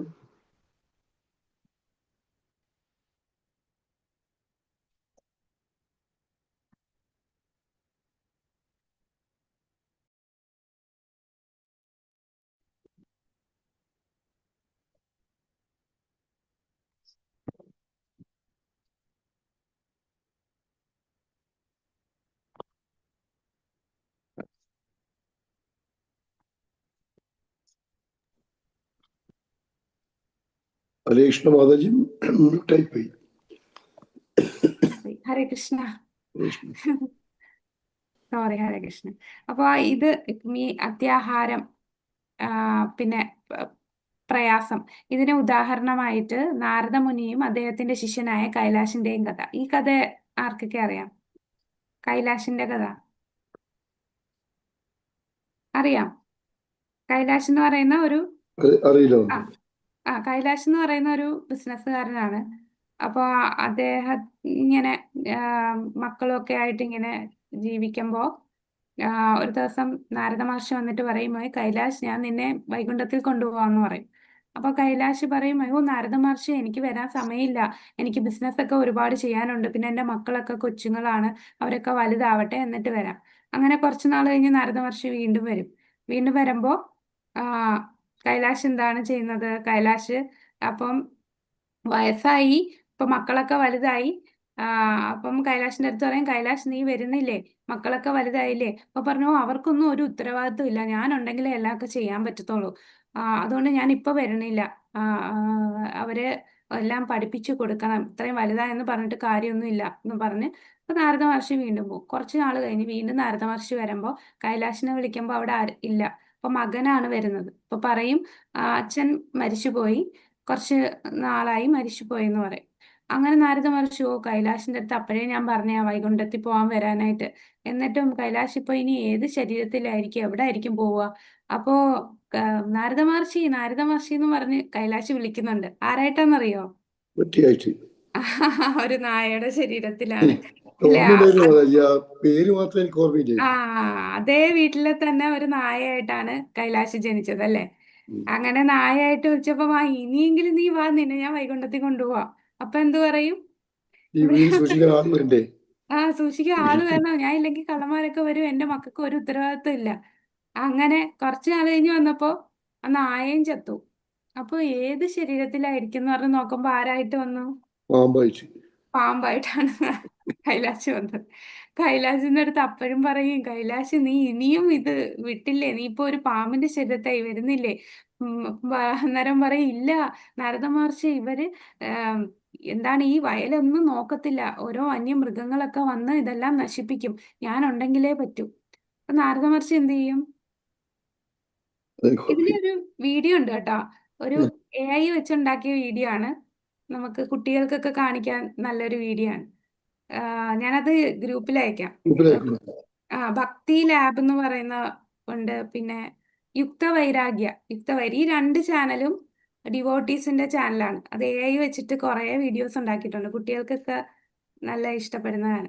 അത് ഞാൻ അയക്കാം. അപ്പോ നാരദ മഹർഷി പറയും, മക്കളെ എല്ലാരെയും വിളിക്കുമോ, ഓടിവായോ, ഇവിടെ ഒരു പാമ്പ് കിടക്കുന്നു. അങ്ങനെ സ്വന്തം മക്കള് തന്നെ വന്നിട്ട് പാമ്പിനെ തല്ലി കൊല്ലുകയാണ്. അപ്പോൾ കൈലാഷ് പറയും, ഞാൻ നിങ്ങളുടെ അച്ഛനാണ്, എന്നെ കൊല്ലരുതെന്ന് പറയും. പക്ഷേ എന്താണ് അവസാനം കിട്ടിയ? ഒരു ഭക്തൻ, ശുദ്ധ ഭക്തന്റെ മുമ്പിൽ നിന്നാണ് അദ്ദേഹത്തിന്റെ ശരീരം വെടിഞ്ഞത് കൊണ്ട് ഈ പാമ്പിന്റെ ശരീരത്തിൽ നിന്നും കൈലാഷിന്റെ ആത്മാവ് അടുത്ത ജന്മം ഒരു ഭക്തന്റെ കുടുംബത്തിൽ ജനിക്കുന്നു. അപ്പൊ ആ ഒരു ഗുണമാണ് ഒരു നാരദ മഹർഷിയുടെ മുമ്പിൽ നിന്ന് ശരീരം ജനിച്ചത്. നാരദ മഹർഷി ആ ഒരു മേഴ്സി കൊടുക്കും, കാരണം എത്ര വിളിച്ചിട്ട് വരണില്ല, നാരദ മഹർഷി തന്നെ കാണിച്ചു കൊടുക്കും, ഇതാണ്ട് ഇവിടെ ഒരു പാമ്പ്, എല്ലാരും ഓടി വായെന്ന് വിളിക്കുമ്പോൾ അവർ തന്നെ തല്ലിക്കൊല്ലുകയാണല്ലോ. അപ്പൊ ഇതാണ് മനുഷ്യന്റെ അവസ്ഥ. എല്ലാവർക്കും ഇങ്ങനെ സമ്പാദിക്കുക, അത്യാഹാരമാണ്. അതിനുവേണ്ടി എത്ര അധ്വാനിക്കും. ഇത് കഷ്ടപ്പെടുകയാണ്, ഇത് കഷ്ടതയാണെന്ന് മനസ്സിലാക്കുന്നില്ല. ഒരു നായയുടെ ശരീരത്തിൽ ഇരുന്നിട്ട് പോലും, ഒരു പാമ്പിന്റെ ശരീരത്തിൽ ഇരുന്നിട്ട് പോലും മനസ്സിലാക്കുന്നില്ല. ഇതാണ് എല്ലാ ലൗകികമായ അടുപ്പത്തിന്റെ ഈ ഉദാഹരണം പറയുന്നത് അല്ലെ. അപ്പൊ അത്യാഹാര പറഞ്ഞു, പ്രയാസ പറഞ്ഞു. ഇനി നമ്മൾ നോക്കുന്നത് പ്രജൽപ്പയാണ്. അപ്പൊ ഇതിന് സൊല്യൂഷൻ എന്താണ്? അത്യാഹാര പ്രയാസ, ഇതിനുള്ള സൊല്യൂഷൻ ഈ രണ്ടിനുമുള്ള, നമുക്ക് എങ്ങനെ നമ്മളെ തന്നെ അത്യാഹാര പ്രയാസയിൽ നിന്ന് രക്ഷിക്കാം. അപ്പൊ അതിനാണ് വാസുദേവേ ഭഗവതേ ഭക്തിയോഗ പ്രയോജിത ജനയാദിയാസി വൈരാഗ്യം ജ്ഞാനം. ആ ശ്ലോകത്തില് വാസുദേവേ ഭഗവതേ ഭക്തിയോഗ പ്രയോജനം, ഭഗവാൻ വാസുദേവനെ ഭക്തി ചെയ്യുമ്പോ ഓട്ടോമാറ്റിക്കായിട്ട് രണ്ട് കാര്യങ്ങൾ വരും. ജ്ഞാനവും വരും, വൈരാഗ്യം വരും. അപ്പൊ ആ ജ്ഞാനവും വൈരാഗ്യവും കൊണ്ടും നമുക്ക്, അതാണ് കൃഷ്ണാവബോധത്തിൽ വന്ന നമ്മളുടെ ഈ അത്യാഹാരം പ്രയാസ ഇതൊക്കെ നമുക്ക് കുറയും, ഓട്ടോമാറ്റിക്കായിട്ട് കുറയും അല്ലെ. അപ്പൊ ഭഗവാനെ പ്രീതിപ്പെടുത്തുക, ഭഗവാനെ ആരാധിക്കുക, ഭക്തിയുത സേവനം ചെയ്യുക. നമ്മൾ എന്ത് പ്രവർത്തി, അപ്പൊ നമ്മൾ ഏത് കാര്യം ചെയ്യുമ്പോഴും ചിലപ്പോൾ നമ്മൾ വിചാരിക്കും ഞാൻ ഇത് ചെയ്താൽ എനിക്ക് ഒരുപാട് സമ്പാദിക്കാം, ആ സമ്പാദ്യം കൊണ്ട് എനിക്ക് ഭഗവാന് ഒരുപാട് സേവ ചെയ്യാം, എനിക്ക് അത് വെച്ച് ഭഗവാൻ ഒരു ക്ഷേത്രം പണിയാം, ഇങ്ങനെയൊക്കെ നമ്മൾ ചിന്തിക്കും. പക്ഷെ ഏത് കാര്യം ചെയ്യുമ്പോഴും നമ്മൾ നമ്മളുടെ സീനിയേഴ്സിനോടും നമ്മുടെ ശിക്ഷാഗുരുക്കനോട് കൺസൾട്ട് ചെയ്തിട്ടേ നമ്മൾ ചെയ്യാം. നമ്മളെ മനസ്സ് പല രീതിയിൽ പറ്റിക്കും. ഇത് ചെയ്യുമ്പോൾ ഞാൻ ഭഗവാന് വേണ്ടിയല്ലേ, അതാണ് എല്ലാവരുടെയും ഒരു, ഞാനെല്ലാം ചെയ്യുന്ന ഭഗവാന് വേണ്ടിയല്ലേ. പക്ഷെ കൂടുതലും നമ്മുടെ മനസ്സ് പറ്റിച്ച് നമ്മുടെ ഇന്ദ്രിയ സംതൃപ്തിക്ക് വേണ്ടി മനസ്സ് നമ്മളെ പറഞ്ഞ് പറ്റിക്കുന്നതാണ് നമ്മൾ ഭഗവാന് വേണ്ടി ചെയ്യാണ് എന്ന്. അതുകൊണ്ട് ഏത് ഒരു നെക്സ്റ്റ് സ്റ്റെപ്പ് നമ്മൾ എടുക്കുകയാണെങ്കിൽ നമ്മളെ ശിക്ഷാഗുരുക്കന്മാരോട് കൺസൾട്ട് ചെയ്തിട്ട് വേണം അത് എടുക്കാൻ. അതാണ് പ്രാക്ടിക്കലായിട്ട് നമുക്കുള്ള സൊല്യൂഷൻ. ഒന്ന് ഭക്തി ചെയ്യുക, പിന്നെ ഭക്തിയിൽ കൃഷ്ണാഭാവത്തിൽ ഇരിക്കുമ്പോഴും നമ്മൾ ആ ഒരു ശുദ്ധീകരണ പ്രക്രിയയിൽ ചെയ്തുകൊണ്ടിരിക്കുകയാണ്. അപ്പോൾ അത്രയും ഉയർന്ന രീതിയിൽ നമുക്ക് ചിലപ്പോൾ എത്താത്തത് കൊണ്ട് എപ്പോഴും നമ്മളൊരു സീനിയറുമായിട്ടുള്ള കൺസൾട്ടേഷനിൽ വേണം നമ്മൾ കാര്യങ്ങൾ ചെയ്യാൻ. അടുത്തത് പ്രജൽപ. എന്താണ് പ്രജൽപ? അനാവശ്യമായിട്ടുള്ള സംസാരമാണ് പ്രജൽപ അല്ലെ. ഇത് കഴിഞ്ഞ ശ്ലോകത്തിലും പറഞ്ഞു. ആരോടാണ് ഉപമിക്കുന്നത് പ്രജൽപ? ആരുടെ കരച്ചിൽ? തവളയുടെ തവളയുടെ പെക്രോം എന്ന കരച്ചിൽ അല്ലെ. അപ്പം പ്രജൽപയ്ക്ക് ഇവിടെ പ്രഭുപാദർ കുറെ ഉദാഹരണങ്ങൾ പറയുന്നുണ്ട്. ന്യൂസ് പേപ്പർ, ടെലിവിഷൻ, ഫിഷിംഗ്, ചീട്ടുകളി. പ്രഭുപാദർ ഇപ്പൊ ഉണ്ടായിരുന്നെങ്കിൽ എന്തൊക്കെ പറഞ്ഞേനെ? വാട്സപ്പ്, ഇൻസ്റ്റാഗ്രാം, ഫേസ്ബുക്ക്, ഇതെല്ലാം പറഞ്ഞേനെ അല്ലെ. ഇതെല്ലാം പ്രജൽപ്പയാണ്. അപ്പം ഈ പറയുന്നതെല്ലാം നമ്മുടെ അനാവശ്യമായിട്ട് സംസാരം എന്ന് പറഞ്ഞാൽ പറയുന്നത് മാത്രമല്ല, നമ്മളെ മനസ്സുകൊണ്ട് ഇപ്പം ഫേസ്ബുക്കൊക്കെ നമ്മളിങ്ങനെ നോക്കുമോ, ഒന്നും സംസാരിക്കുന്നില്ല, പക്ഷെ അത് നോക്കുന്നതും പ്രജൽപ്പയില് വരുന്നതാണ്. അപ്പൊ ഇവിടെ രൂപഗോസ്വാമി വീണ്ടും പ്രജൽപ്പ പറയാണ്. അപ്പുറത്ത് വാചോവേഗം ആദ്യത്തെ ശ്ലോകത്തിൽ പറഞ്ഞു, അത് കഴിഞ്ഞ് വീണ്ടും ഇവിടെ രണ്ടാമത്തെ മന്ത്രത്തില് പ്രജൽപ്പ പറയുന്നുണ്ട്. അപ്പൊ ഇവിടെ ഭക്തി വിനോദ് ഠാക്കൂർ 8 കാര്യങ്ങളാണ് പ്രജൽപ്പയിൽ പറയുന്നത്. അതൊന്ന് നോട്ട് ചെയ്തോളൂ, നമ്മുടെ ബുക്കിലില്ല. ഭക്തി വിനോദ് ഠാക്കൂർ പറയുന്ന 8 തലത്തിലുള്ള പ്രജൽപ്പയാണ് പറയുന്നത്. ഒന്ന്, അനാവശ്യമായിട്ടുള്ള സംസാരം. അനാവശ്യമായ സംസാരം എന്ന് പറയുമ്പോൾ അത് നമ്മളെ ഈ ന്യൂസ് പേപ്പർ, പത്രം വായിക്കുന്നത്, മാഗസിൻ വായിക്കുന്നത്, നോവല് വായിക്കുന്നത്, ഈ ഫേസ്ബുക്ക്, വാട്സപ്പ്, ഇൻസ്റ്റാഗ്രാം, ഇതെല്ലാം വരും അനാവശ്യമായ സംസാരത്തിൽ. രണ്ടാമത്തെ പ്രജൽപ്പ എന്ന് പറയുന്നത് നമ്മൾ ആരെങ്കിലുമായിട്ട് തർക്കിക്കുക, തർക്ക സംസാരം വരുത്തുക. അപ്പൊ ആരെങ്കിലും എന്തെങ്കിലും പറഞ്ഞു കഴിഞ്ഞാൽ അതിന് അപ്പുറമായിട്ട് എനിക്ക് നിന്നേക്കാളും അറിയാമെന്ന് സ്ഥാപിക്കാൻ വേണ്ടി, ഒരു ഫേമസ് ആകാൻ വേണ്ടി സംസാരിക്കുക, ആളുകളുടെ മുമ്പിൽ ഒരു സ്റ്റാർ ആവാൻ, എല്ലാവരും എന്നെ ശ്രദ്ധിക്കാൻ വേണ്ടി, അങ്ങനെയുള്ള സംസാരം, തർക്ക സംസാരം, അതും ഒരു പ്രജൽപ്പയാണ്. പിന്നെ മൂന്നാമത്തത് പരദൂഷണം പറച്ചില് അല്ലെ. ഒരാളുടെ മുമ്പിൽ നന്നായിട്ട് ഇരിക്കുക, അപ്പുറത്ത് പോയിട്ട് ഇയാളെ കുറിച്ച് കുറ്റം പറയാ, പരദൂഷണം പറയുക. പിന്നെ നാലാമത് പറയുന്നത് വാഗ്വാദങ്ങളിൽ ഏർപ്പെടുക.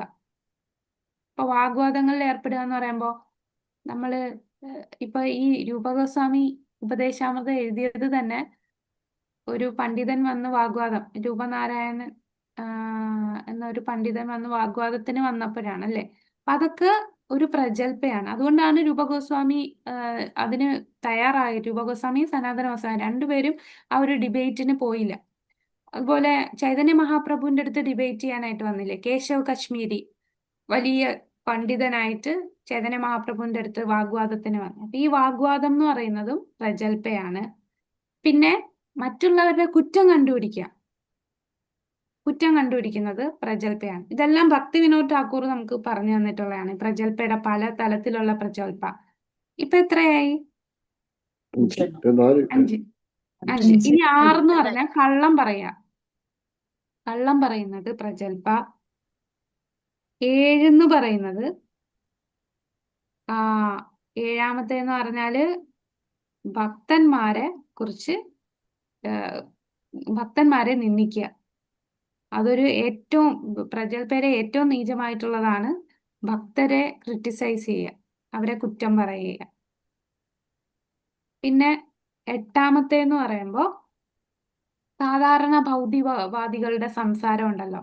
അപ്പൊ നമ്മൾ TV ഓൺ ചെയ്താൽ തന്നെ ന്യൂസ് ചാനലിൽ രാഷ്ട്രീയത്തെ കുറിച്ച് പറയുന്നു, അല്ലെങ്കിൽ വേറെ ഇപ്പം വേറെ എന്തെങ്കിലും ഇപ്പൊ ജിയോഗ്രഫിയെ കുറിച്ച്, ഫിസിക്സിനെ കുറിച്ച്, അങ്ങനെയൊക്കെ ഒരുപാട് അതിനെക്കുറിച്ച് ഇങ്ങനെ പറഞ്ഞുകൊണ്ടിരിക്കുക. ഒരു സ്റ്റുഡന്റ് എന്ന് പറയുമ്പോൾ സ്കൂളിൽ പഠിക്കാനുള്ളത് പഠിക്കണം, അതിൽ കവിഞ്ഞ് അതിനെക്കുറിച്ച് ഇങ്ങനെ ആകാം അങ്ങനെ ആകാം എന്നൊക്കെ അനാവശ്യമായിട്ട് ഉള്ള സംസാരം, ടോക്കുകൾ. നമ്മൾ TV ഓൺ ചെയ്യുമ്പോൾ ഫുള്ള് ടോക്കുകളാണല്ലേ. അപ്പൊ ഒരു വിഡ്ഢിപ്പെട്ടിയാണ്. അത് നമ്മളെ ശരിക്കും നശിപ്പിക്കുകയാണ് ചെയ്യുന്നത്. ഇപ്പൊ TV, news paper, Facebook, WhatsApp ഇതെല്ലാം മാറ്റിയിട്ട് ഇതിപ്പോ നമുക്ക് ഫേസ്ബുക്കും ഇൻസ്റ്റാഗ്രാമും ഒക്കെ ഭക്തി കാര്യങ്ങൾക്ക് ഉപയോഗിക്കാം.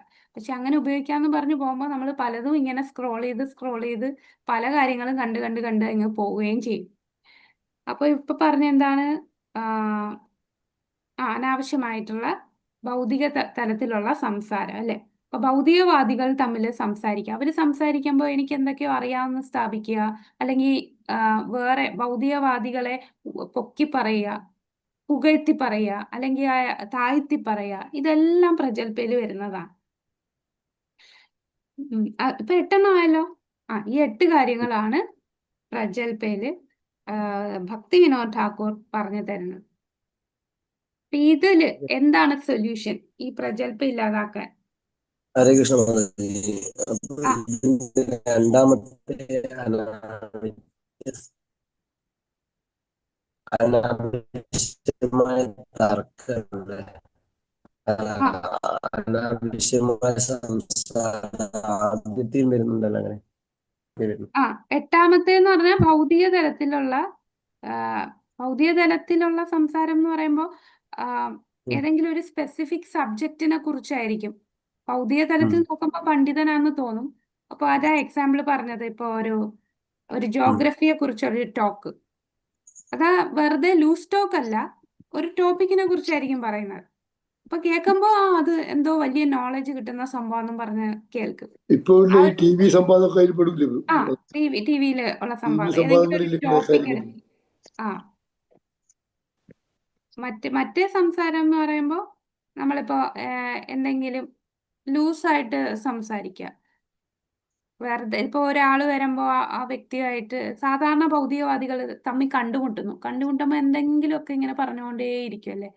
ചിലര് നോൺ സ്റ്റോപ്പ് ആയിട്ട് സംസാരിക്കും, ഒന്നിന് പിന്നിൽ ഒന്ന് മറ്റൊന്നായിട്ട് ഇങ്ങനെ എന്തെങ്കിലുമൊക്കെ ടോപ്പിക് ഇങ്ങനെ പറഞ്ഞുകൊണ്ടിരിക്കുക. അതൊക്കെ ആ ഒരു ചെറിയ ഒരു വ്യത്യാസം. അപ്പൊ ഇതിന് എങ്ങനെ മാറ്റാം ഈ പ്രഗൽഭ? നമ്മൾ മാറ്റാൻ ഭക്തിയോ സേവനത്തിലോട്ട് വരിക എന്നുള്ളതാണ് മെയിനായിട്ട് കാണുന്നത്. നമ്മളെ സംസാരം എന്തിനെ കുറിച്ചാക്കണം? നമ്മളെ സംസാരം മുഴുവൻ ഭഗവാനെ പറ്റിയും ഭഗവത് സേവനത്തെ പറ്റിയും ഭക്തന്മാരെ പറ്റിയും ഒക്കെ ചെയ്യുമ്പോൾ നമുക്ക് സമയമില്ലാതാവും പക്ഷെ ഇത് കാണാൻ. അതെ. അതാണ് ഈ സ്ലൈഡ് ഇപ്പൊ ഇതാണ്ട് പ്രഗൽഭയ്ക്കുള്ള ഉദാഹരണങ്ങളാണ്. ബ്രേക്കിംഗ് ന്യൂസ് പേപ്പർ, പിന്നെ നമ്മുടെ ഈ ഓരോ ആപ്പുകൾ, ഇതെല്ലാം പ്രജൽപ്പയിൽ വരും അല്ലെ. അപ്പം നമ്മൾ സംസാരിക്കുന്ന എന്താ, ഭഗവാനെ കുറിച്ച് സംസാരിക്കുക, ഭഗവാനെ കുറിച്ച് നമ്മൾ പഠിക്കുക, നമ്മൾ നാമം ജപിക്കുക, നാവ് ഉപയോഗിക്കുന്നത് നാമം ജപിക്കാനും ഭഗവാനെ പ്രചരിപ്പിക്കാൻ ഭക്തിയെ പ്രചരിപ്പിക്കാനും ഭക്തന്മാരുമായിട്ട്. ഇതാണ് മച്ചിത്ത മത്കഥ പ്രാണ ബോധയന്ത പരസ്പരം. ഭക്തന്മാര് തമ്മിൽ ഭഗവാനെ കുറിച്ചായിരിക്കണം സംസാരിക്കുക, നമ്മളെ ചിന്തയും എല്ലാം അതിനു വേണ്ടി ഉപയോഗിക്കുക. അപ്പോൾ അതുകൊണ്ട് നമ്മളെ എന്നും പ്രഭുപാദയുടെ പുസ്തകങ്ങൾ വായിക്കുക, പ്രഭുപാദയുടെ കുറിച്ച് ലെക്ചേഴ്സ് കേൾക്കുക. ഇതെല്ലാം നമ്മുടെ ഈ പ്രജൽപ ഒഴിവാക്കാൻ സഹായിക്കുന്നതാണ്. അപ്പൊ പ്രജൽപ കഴിഞ്ഞു. അടുത്തത് ജനസംഘ. ജനസംഘ എന്ന് പറഞ്ഞാൽ എന്താ?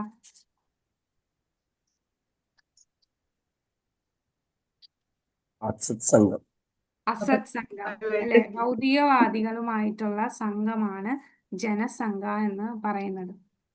അപ്പൊ ഈ ജനസംഘ എന്ന് പറയുമ്പോൾ നമ്മൾ ഒരിക്കലും അഭക്തരുമായിട്ട് സംഘം ചേരരുത്. ഇതും ഭക്തി വിനോദ് ഠാക്കൂർ പറയുന്ന 7 ടൈപ്പ് ആൾക്കാരുമായിട്ടുള്ള സംഘം ഒഴിവാക്കണമെന്നാണ് പറയുന്നത്. 7 തലത്തിലുള്ള ആൾക്കാർ, 7 ടൈപ്പ് ആൾക്കാർ. ഒന്നാമത്തേത് മായാവാദികളും നിരീശ്വരവാദികളും.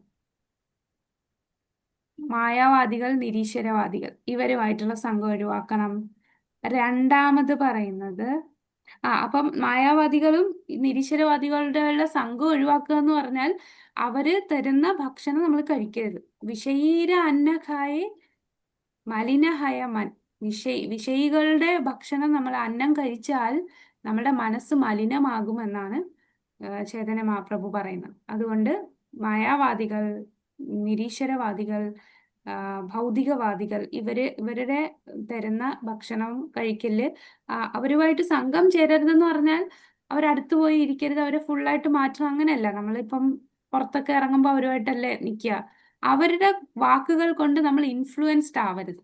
അവരുടെ അവർ പറയുന്നത് കേട്ടോ, ഇവർ പറഞ്ഞ ശരിയാണല്ലോ, ഇവരെ പോലെ എന്ത് നല്ല ജീവിതമാണോ, ഇവരെന്തെല്ലാം സമ്പാദിക്കുന്നു, എനിക്കിങ്ങനൊന്നും ഇല്ലല്ലോ, അങ്ങനെ വന്നാൽ നമ്മൾ വീണു. അതെന്ന് പറഞ്ഞാൽ നമ്മൾ അവരുമായിട്ട് സംഘമായി എന്നാണ്. ആ മനസ്സ് തുറക്കുക അല്ലെ, അവരുടെ കാര്യങ്ങളിൽ കൂടുതൽ മുഴുകിയിരുന്ന് കേൾക്കുക. ജസ്റ്റ് ഹായ് ബൈ ബന്ധം. അതിന് ഉദാഹരണം പറയാം, നമ്മൾ സാധനം വാങ്ങിക്കാൻ പോകുമ്പോൾ കടയിൽ പോകുമ്പോൾ എങ്ങനെയാ, കടയിലെ ഷോപ്പ് കീപ്പറുമായിട്ട് നമ്മൾ ആത്മബന്ധം ഒന്നും പുലർത്തില്ല. സാധനം വാങ്ങിക്കുന്നു, പൈസ കൊടുക്കുന്നു, ഓക്കെ ബൈ.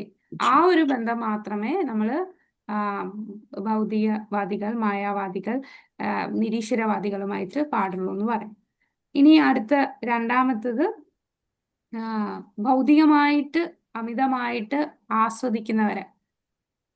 ആദ്യത്തെ മായാവാദി, നിരീശ്വരവാദി. രണ്ടാമത് ഭൗതിക ആസ്വാദനം ഒരുപാടുള്ളവരെ, അതായത് ഭൗതികവാദികൾ. മൂന്നാമത്തത് ചില തെറ്റായിട്ടുള്ള ഗുരുക്കന്മാരുണ്ടല്ലോ, വേഷം മാറി ഗുരുവായിട്ട് വരുന്ന അങ്ങനെയുള്ള ആൾക്കാർ. അവര് ഭൗതിക ആഗ്രഹത്തോടായിരിക്കും പല കാര്യങ്ങളും ചെയ്യുന്നത്. ഫോൾസ് ഗുരു, അതാണ് മൂന്നാമത്തത്. വ്യാജ ഗുരുക്കന്മാര്, അതെ, വ്യാജ ഗുരുക്കന്മാര്. നാലാമത്തത് നമ്മുടെ ഓപ്പോസിറ്റ് ജെൻഡേഴ്സ് എന്ന് പറയും. അപ്പൊ അതിനെന്താ പറയാ, ഇപ്പൊ സ്ത്രീകളാണെങ്കിൽ പുരുഷന്മാരുമായിട്ട് കൂടുതൽ, മറ്റു പുരുഷന്മാരുമായിട്ട്, പുരുഷന്മാരാണെങ്കിൽ സ്ത്രീകളുമായിട്ട് കൂടുതൽ ഇടപഴകുന്നത്, അതാണ് നാലാമത്തത് പറയുന്നത്. പിന്നെ അഞ്ചാമത് പറയുന്നത്, ഇപ്പൊ സ്ത്രീയുമായിട്ടായിരിക്കും കൂടുതൽ ഇടപഴകുന്നെങ്കിലും നമ്മൾ ആ ഇടപഴകുന്ന സ്ത്രീ വേറെ പുരുഷന്മാരുമായിട്ട് കൂടുതൽ അടുപ്പമുള്ളവരാണെങ്കിൽ അങ്ങനെയുള്ളവരെ ഒഴിവാക്കണം. അതായത് നമ്മൾ സെയിം ജെൻഡറിലാണ് നമ്മൾ അടുത്തിടപഴകുന്നതെങ്കിലും നമ്മുടെ കൂടെയുള്ള വ്യക്തി ഓപ്പോസിറ്റ് ജെൻഡറുമായിട്ട് ഒരുപാട് അറ്റാച്ച്മെന്റ് ഉള്ളതാണെങ്കിൽ, കാരണം അങ്ങനെ വരുമ്പോൾ എന്താണ്, ഇപ്പൊ സ്കൂളിലും കോളേജസിലും ഒക്കെ കണ്ടിട്ടില്ലേ, കോളേജിൽ പഠിക്കുന്ന കുട്ടികളാണെങ്കിൽ 2 പെൺകുട്ടികൾ തമ്മിൽ സംസാരിച്ചു പോകുമെങ്കിലും ഈ ഒരു പെൺകുട്ടിക്ക് വേറൊരു പുരുഷനുമായിട്ട് അടുപ്പമുണ്ടെങ്കിൽ ആ പെൺകുട്ടി എപ്പോഴും പറയുന്ന പയ്യനെ കുറിച്ചായിരിക്കും. അപ്പൊ ആ ഓപ്പോസിറ്റ് ജെൻഡറിനെ കുറിച്ചുള്ള കൂടുതൽ സംസാരം വരുന്നു. ഇതെല്ലാം ജനസംഘത്തിൽ വരുന്നു. പിന്നീട് പാപിയായിട്ടുള്ളവർ, മൂഢന്മാര് അല്ലെ, 4 തരത്തിലുള്ള ആൾക്കാര് മൂഢന്മാരാന്ന് ഭഗവാൻ പറയുന്നുണ്ട്. ആരാണ്? നമാം നമോ ദുഷ്കൃതിനോ മൂഢ പ്രവർത്തന്തെ അന്യ നാരാധമ. 4 തരത്തിലുള്ള ആൾക്കാർ, ദുഷ്കൃതികൾ. അതിലൊന്നാണ് മൂഢൻ. ആ 4 ദുഷ്കൃതികളെ കുറിച്ച് പറയുന്നു. ഒന്ന് മൂഢൻ, നരാധമ, മായാപഹൃതജ്ഞാന, ആസുരൻ. അപ്പൊ ഈ 4 കൂട്ടർ ഒരുപാട് പാപം ചെയ്യുന്നവര്, ഇങ്ങനെ 7 പേര്. ഒരുപാട് പാപം ചെയ്യുന്നവര്, പിന്നെ 4 ദുഷ്കൃതികള്. പാപം ചെയ്യാന്ന് പറഞ്ഞാൽ ഒരുപാട് മത്സ്യമാംസാദികൾ കഴിക്കുകയും പരസ്ത്രീ പുരുഷ ബന്ധമുള്ളവര്, മദ്യം സേവിക്കുന്നവര്, അങ്ങനെയുള്ള പാപികളായിട്ടുള്ളവര്, പിന്നെ 4 ദുഷ്കൃതികൾ. ഇങ്ങനെയുള്ള ആൾക്കാരുമായിട്ടുള്ള സംഘം, ഇതെല്ലാം ജനസംഘമാണ്. അത് നമ്മൾ ഒഴിവാക്കുക. അപ്പൊ എങ്ങനെയാണ് നമുക്ക്, കാരണം ഈ പ്രാക്ടിക്കലായിട്ട് നോക്കുമ്പോൾ എങ്ങനെ ഇവരിൽ നിന്ന് നമുക്ക് രക്ഷ നേടാം? കാരണം നമ്മള് ജോലിക്ക് പോകും, നമ്മളെ ഫാമിലിയിൽ തന്നെ ഒരുപാട് മെമ്പേഴ്സ് ഈ 7 കൂട്ടത്തിൽ വരുന്ന ആരെങ്കിലും ഒക്കെ ആകും. അപ്പൊ നമുക്ക് അതിൽ നിന്ന് എങ്ങനെ രക്ഷ നേടാം? അപ്പൊ നമ്മൾ പുറത്തിറങ്ങുമ്പോൾ, ഒരു ദിവസം നമ്മൾ പുറത്തിറങ്ങുമ്പോൾ നമ്മൾ ഒരു കവചം തീർത്തിട്ട് വേണം ഇറങ്ങാൻ. ആ കവചം എന്താണ്? തിലകം. തിലകം. തിലകം മാത്രമല്ല, നാമജപം. നാമജപം. നമ്മുടെ ഫുൾ മോർണിംഗ് പ്രോഗ്രാം, രാവിലെ മംഗളാരതി, 16 മാല, ജപം, ഭാഗവതം ശ്രവണം, അല്ലെ, പ്രസാദം. പ്രസാദം. ഇത്രയാണ് നമ്മുടെ കവചം. ഈ കവചം വെച്ചിട്ട് നമ്മൾ പുറത്തിറങ്ങിയ നമ്മളെ ഇത് ബാധിക്കില്ല എന്ന് പറയും. അപ്പൊ ഒരുവൻ 25,000 വട്ടം ഭഗവാന്റെ നാമം ജപിക്കുവാണെങ്കിൽ അവൻ ഭൗതിക ശക്തിയിൽ നിന്ന് സംരക്ഷണം നേടുന്നു എന്ന് പറയും. നമ്മള് 16 മാല ജപിക്കുമ്പോൾ ശരിക്കും 26,000-ത്തിലധികം ഭഗവാന്റെ നാമം പറയുന്നുണ്ട്, അല്ലെ?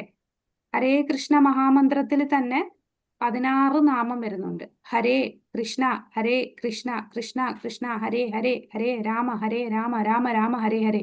16 നാമം. അങ്ങനെ ആ 16 നാമം 16 റൗണ്ട് 108 വട്ടം പറയുന്നുണ്ട്. അപ്പൊ 16 × 16 × 108 എന്ന് പറയുമ്പോൾ 26,000 പ്ലസ് നമ്പർ ആയിരിക്കും വരിക, 26. അപ്പൊ എല്ലാ ദിവസവും നമ്മൾ 26,000-ത്തിൽ കൂടുതൽ ഭഗവാന്റെ നാമില് വരുമ്പോ നമ്മളെ ഭൗതിക ശക്തിയിൽ നിന്ന് നമ്മളെ സംരക്ഷിക്കുമെന്നാണ് പറയുന്നത്. അതുകൊണ്ട് നമ്മുടെ സാധന സ്ട്രോങ് ആയിട്ട് കഴിഞ്ഞ് നമ്മള് എന്നിട്ട് നമ്മൾ പുറത്തിറങ്ങിയാൽ നമുക്ക് അപ്പോൾ ആ ഒരു സംരക്ഷണം, നമ്മളെ ഒരു പ്രൊട്ടക്റ്റീവ്, നമ്മളെ കവചമാണല്ലേ, നാരായണ കവചം എന്നൊക്കെ പറയുന്ന പോലെ. അപ്പൊ പിന്നെ നമ്മളെ തിലകം, നമ്മളെ എല്ലാ സ്ഥലത്തും തിലകം ധരിച്ചു പോവുക നമുക്ക് കൂടുതൽ പ്രചരിപ്പിക്കാനും സഹായിക്കും. ഒരിക്കലും അവരുടെ സംസാരത്തിൽ നമ്മൾ ഇൻഫ്ലുവൻസ്ഡ് ആവരുത്. അവരുടെ സന്തോഷത്തില് അവർ എൻജോയ് ചെയ്യുന്ന കണ്ടിട്ട് നമുക്കും എനിക്കും അതുപോലെ ആയിരുന്നെങ്കിൽ, അങ്ങനെ ഒരിക്കലും തോന്നാൻ പാടില്ല. നമ്മളുടെ കടമ എന്ന രീതിയിൽ ഞാൻ ഇതൊക്കെ ചെയ്യുന്നു.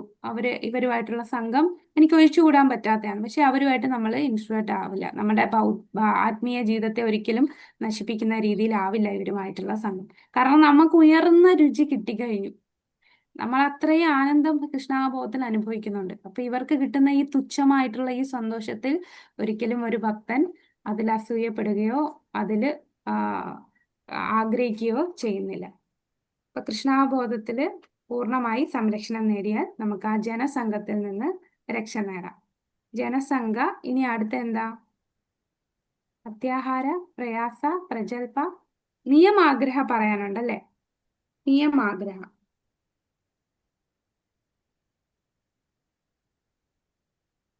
നിയമാഗ്രഹ എന്ന് പറയുന്നത് 26-ാമത്തെ പേജിലാണ് കേട്ടോ.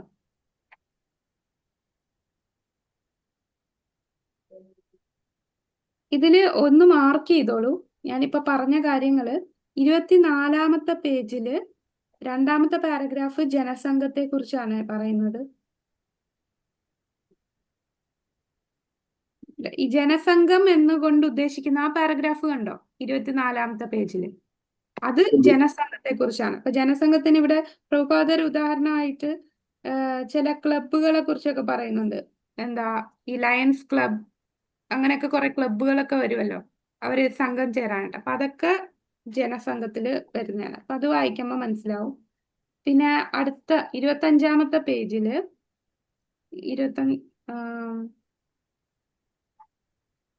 25-ാമത്തെ പേജില് 2-ാമത്തെ പാരഗ്രാഫില് നമ്മളെ ഭക്തി സിദ്ധാന്ത സരസ്വതി താക്കൂർ അദ്ദേഹം എഴുതിയ ഉപദേശാമൃതത്തിന് എഴുതിയ ബുക്ക് ഏതായിരുന്നു? ഉപദേശാമൃതത്തിന്റെ വ്യാഖ്യാനം കൊടുത്ത ബുക്കാണ് അനുവൃത്തി. നിവൃത്തി. അനുവൃത്തി. ആ പുസ്തകത്തില് അപ്പൊ ഭക്തി സിദ്ധാന്ത സരസ്വതി താക്കൂർ എന്താണ് ഉപദേശാമൃതത്തിലെ ഈ 2-ാമത്തെ ശ്ലോകത്തിൽ പറഞ്ഞിരിക്കുന്നത്? അതില് അത്യാഹാരത്തെ കുറിച്ച് പറയുന്നതാണ് ആ ഫസ്റ്റ് പാരഗ്രാഫ്. അല്ല, അനുവൃത്തി എന്ന് തുടങ്ങുന്ന പാരഗ്രാഫ് ഇല്ലേ, ആ പാരഗ്രാഫ്. അപ്പൊ ആ പാരഗ്രാഫില് അത്യാഹാരം. അതിന്റെ താഴെ ഭാവി തലമുറയ്ക്ക് അനുഭവിക്കുന്നതിനായി കർമ്മികൾ കൂടുതൽ കൂടുതൽ സമ്പത്ത് സമാഹരിക്കുന്നു, അത് പ്രയാസം. ഓക്കെ, അപ്പൊ അത്യാഹാരം പറഞ്ഞു, പ്രയാസം. അത് ഭക്തി സിദ്ധാന്ത സരസ്വതി താക്കൂറിന്റെ കാഴ്ചപ്പാടിൽ എന്തൊക്കെയാണെന്നുള്ളതാണ്. അതിലൊരു കഥ പറയുന്നുണ്ട്. ഒരു ചെരുപ്പ് കുത്തിയുടെ കഥ. അത് കേട്ടിട്ടുണ്ടോ? ചെരുപ്പ് കുത്തിയുടെ ചെരുപ്പ് കുത്തിയായിട്ട് വീണ്ടും ജനിക്കുന്ന ഒരു കഥ. ഒരു കർമ്മി തന്റെ പുത്രപൗത്രന്മാരെ ഉദ്ദേശിച്ച് വിപുലമായ ധനശേഖരം ഉണ്ടാക്കി. എന്നാൽ താൻ ചെയ്ത കർമ്മങ്ങളുടെ ഫലമായി അയാൾ അടുത്ത ജന്മത്തിൽ ഒരു ചെരുപ്പ് കുത്തിയുടെ കുടിലിൽ ജനിച്ചു. പൂർവ്വജന്മത്തിൽ തന്റെ മക്കൾക്കായി നിർമ്മിച്ച മണിമാളികയുടെ അടുത്തായിരുന്നു അയാളുടെ ഇപ്പോഴത്തെ വസതി. അയാൾ താൻ പണി കഴിപ്പിച്ച ആ മാളികയിൽ കയറി ചെല്ലുവാൻ ഇടയായി. അപ്പോൾ തന്നെ പൂർവ്വജന്മ പുത്രപൗത്രന്മാർ അയാളെ ചെരുപ്പ് കൊണ്ട് അടിക്കുകയാണ്. കണ്ടോ? അടുത്ത ജന്മം ഒരു ചെരുപ്പ് കുത്തിയായി, കഴിഞ്ഞ ജന്മത്തിലെ മക്കള് തന്നെ ഈ വ്യക്തിയെ അടിക്കുന്നു. അപ്പൊ കർമ്മികളും ജ്ഞാനികളും കൃഷ്ണാബോധത്തിൽ താല്പര്യമുള്ളവരായില്ലെങ്കിൽ നിഷ്പ്രയോജനങ്ങളായ കാര്യങ്ങളിൽ മുഴുകി അവർക്ക് തങ്ങളുടെ ജന്മം വ്യർത്ഥമാക്കേണ്ടി വരും, സംശയമില്ല. അപ്പൊ അത്രയാണ് അത്യാഹാരം, പ്രയാസം. ഇനി അടുത്ത പാരഗ്രാഫ് 26-ാമത്തെ പേജിൽ 2-ാമത്തെ പാരഗ്രാഫാണ് നിയമാഗ്രഹം.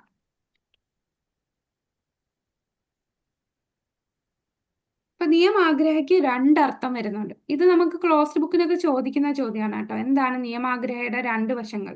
ഒന്ന് നിയമാഗ്രഹയുണ്ട്, നിയമാഗ്രഹയുണ്ട്. നിയമാഗ്രഹ എന്ന് പറഞ്ഞാൽ എന്താണ്?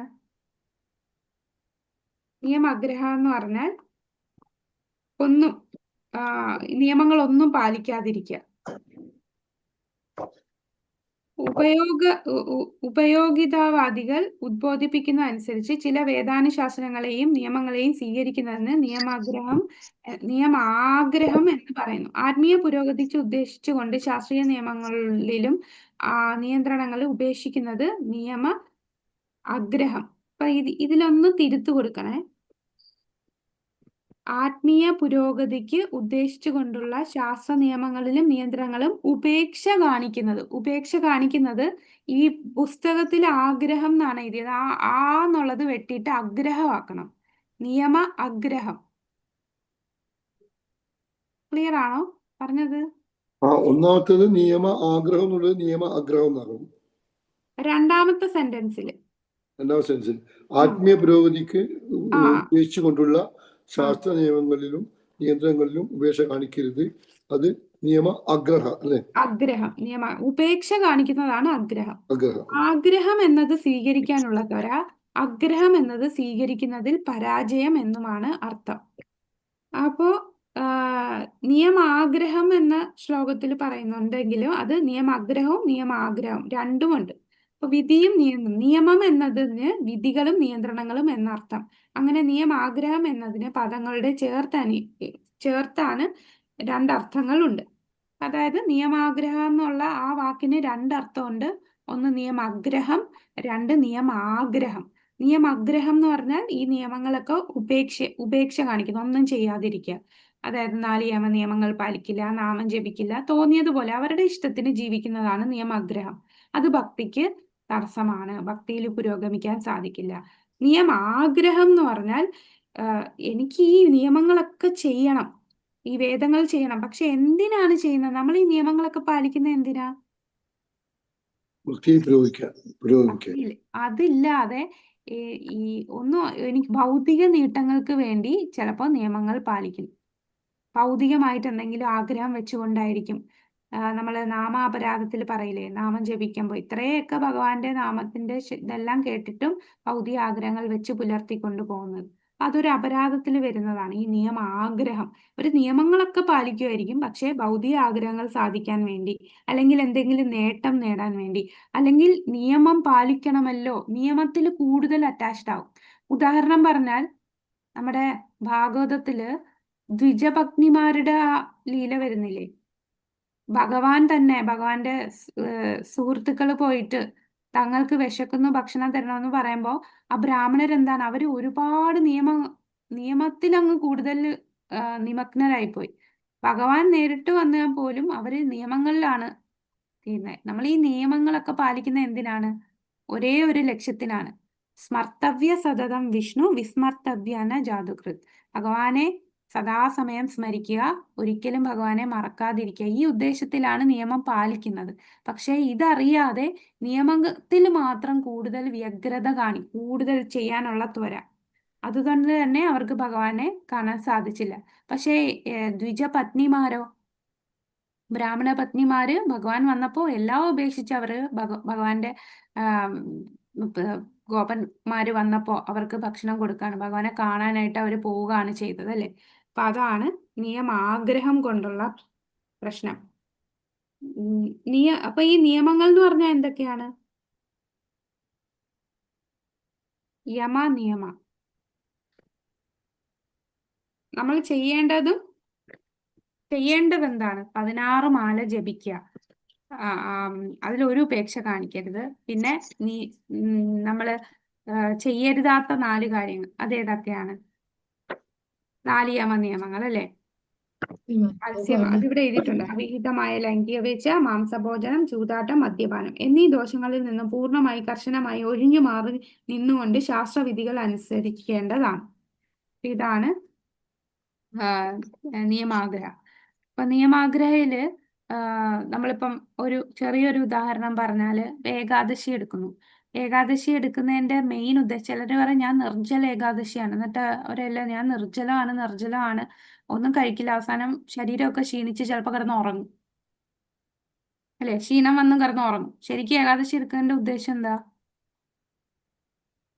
ഭഗവാനെ സ്മരിക്കുക, അന്നത്തെ ദിവസം കൂടുതൽ ഭഗവാനെ ഉപവസിക്കുകയാണല്ലേ, ഭഗവാന്റെ കൂടുതൽ അടുത്തിരുന്ന് ഭഗവാന്റെ സേവനങ്ങൾ ചെയ്യുക.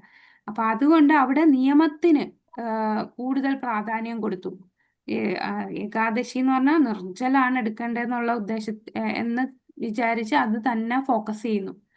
പക്ഷേ ഏകാദശിയുടെ ഉദ്ദേശം ഭഗവാനെ സ്മരിക്കാനുള്ളതാണ്. അതപ്പോ അത് മറന്ന് ഈ നിയമത്തിൽ മാത്രം ഫോക്കസ് ചെയ്താൽ അത് ഭക്തിയെ നശിപ്പിക്കുകയാണ് ചെയ്യുന്നത്.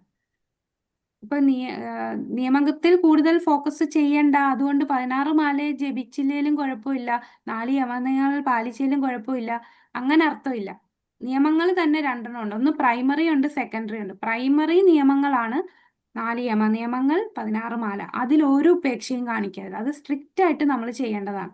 പിന്നെ സെക്കൻഡറി നിയമമാണ് ഇതുപോലെ ഏകാദശിക്ക് നിർജ്ജൽ എടുക്കാൻ പറ്റിയില്ലെങ്കിൽ നമുക്ക് എന്താണ് ഫ്രൂട്ട്സ് ഒക്കെ കഴിക്കാം, വെള്ളം കുടിക്കാം, അതുപോലെ ഈ ധാന്യങ്ങൾ കഴിക്കാതെ ഇരിക്കാം. പക്ഷെ അന്നത്തെ ദിവസത്തെ മെയിൻ ഉദ്ദേശം എന്ന് പറയുന്നത് ഭഗവാനിൽ കൂടുതൽ സേവനം ചെയ്യുക എന്നുള്ളതാണ്.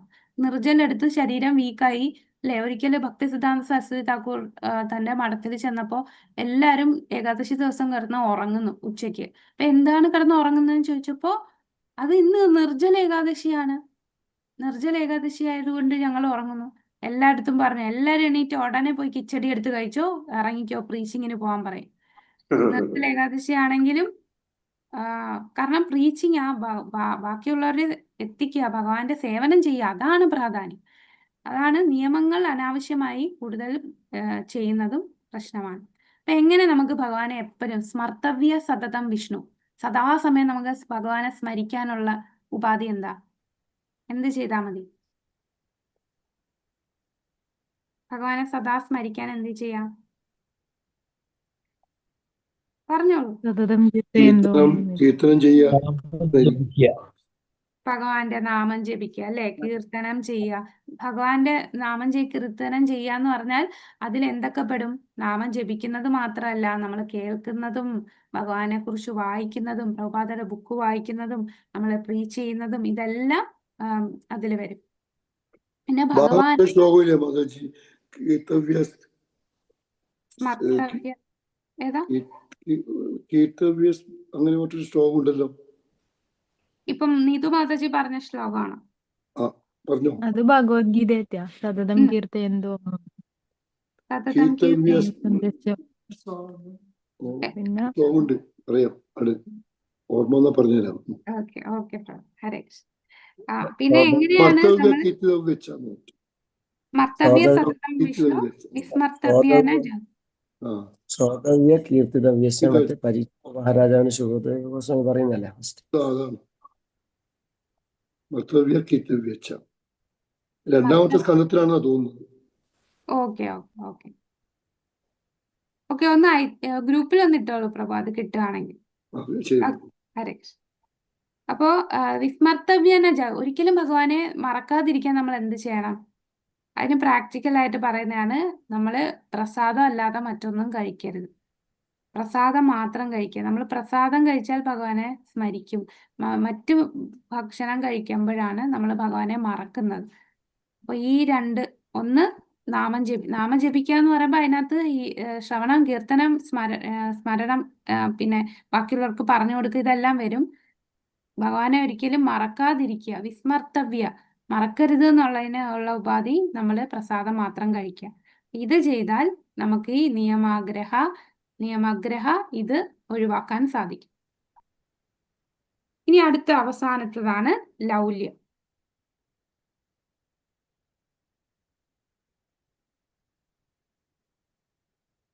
ഇങ്ങനത്തെ ലൗല്യമില്ല. ലൗല്യത്തിൽ വരുന്നത് 3 തരം ആൾക്കാരാണ് ലൗല്യത്തിൽ വരുന്നത്. ഭുക്തികാമി, സിദ്ധികാമി, മുക്തികാമി. 27ാമത്തെ പേജില് ഫസ്റ്റ് പാരഗ്രാഫ് കണ്ടോ? ഫസ്റ്റും സെക്കൻഡും അത് രണ്ടും ലൗല്യത്തെ കുറിച്ചാണ് പറയുന്നത്. അതൊന്ന് വായിക്കാമോ? 27ാമത്തെ പേജ്. ഹരേ കൃഷ്ണ. ഉം. വൈഷ്ണവ ഭക്തന്മാരെ നിന്ദിക്കുന്ന മായാവാദികളോടുള്ള സംസർഗം തികച്ചും പരിഹരിച്ചേ പറ്റൂ.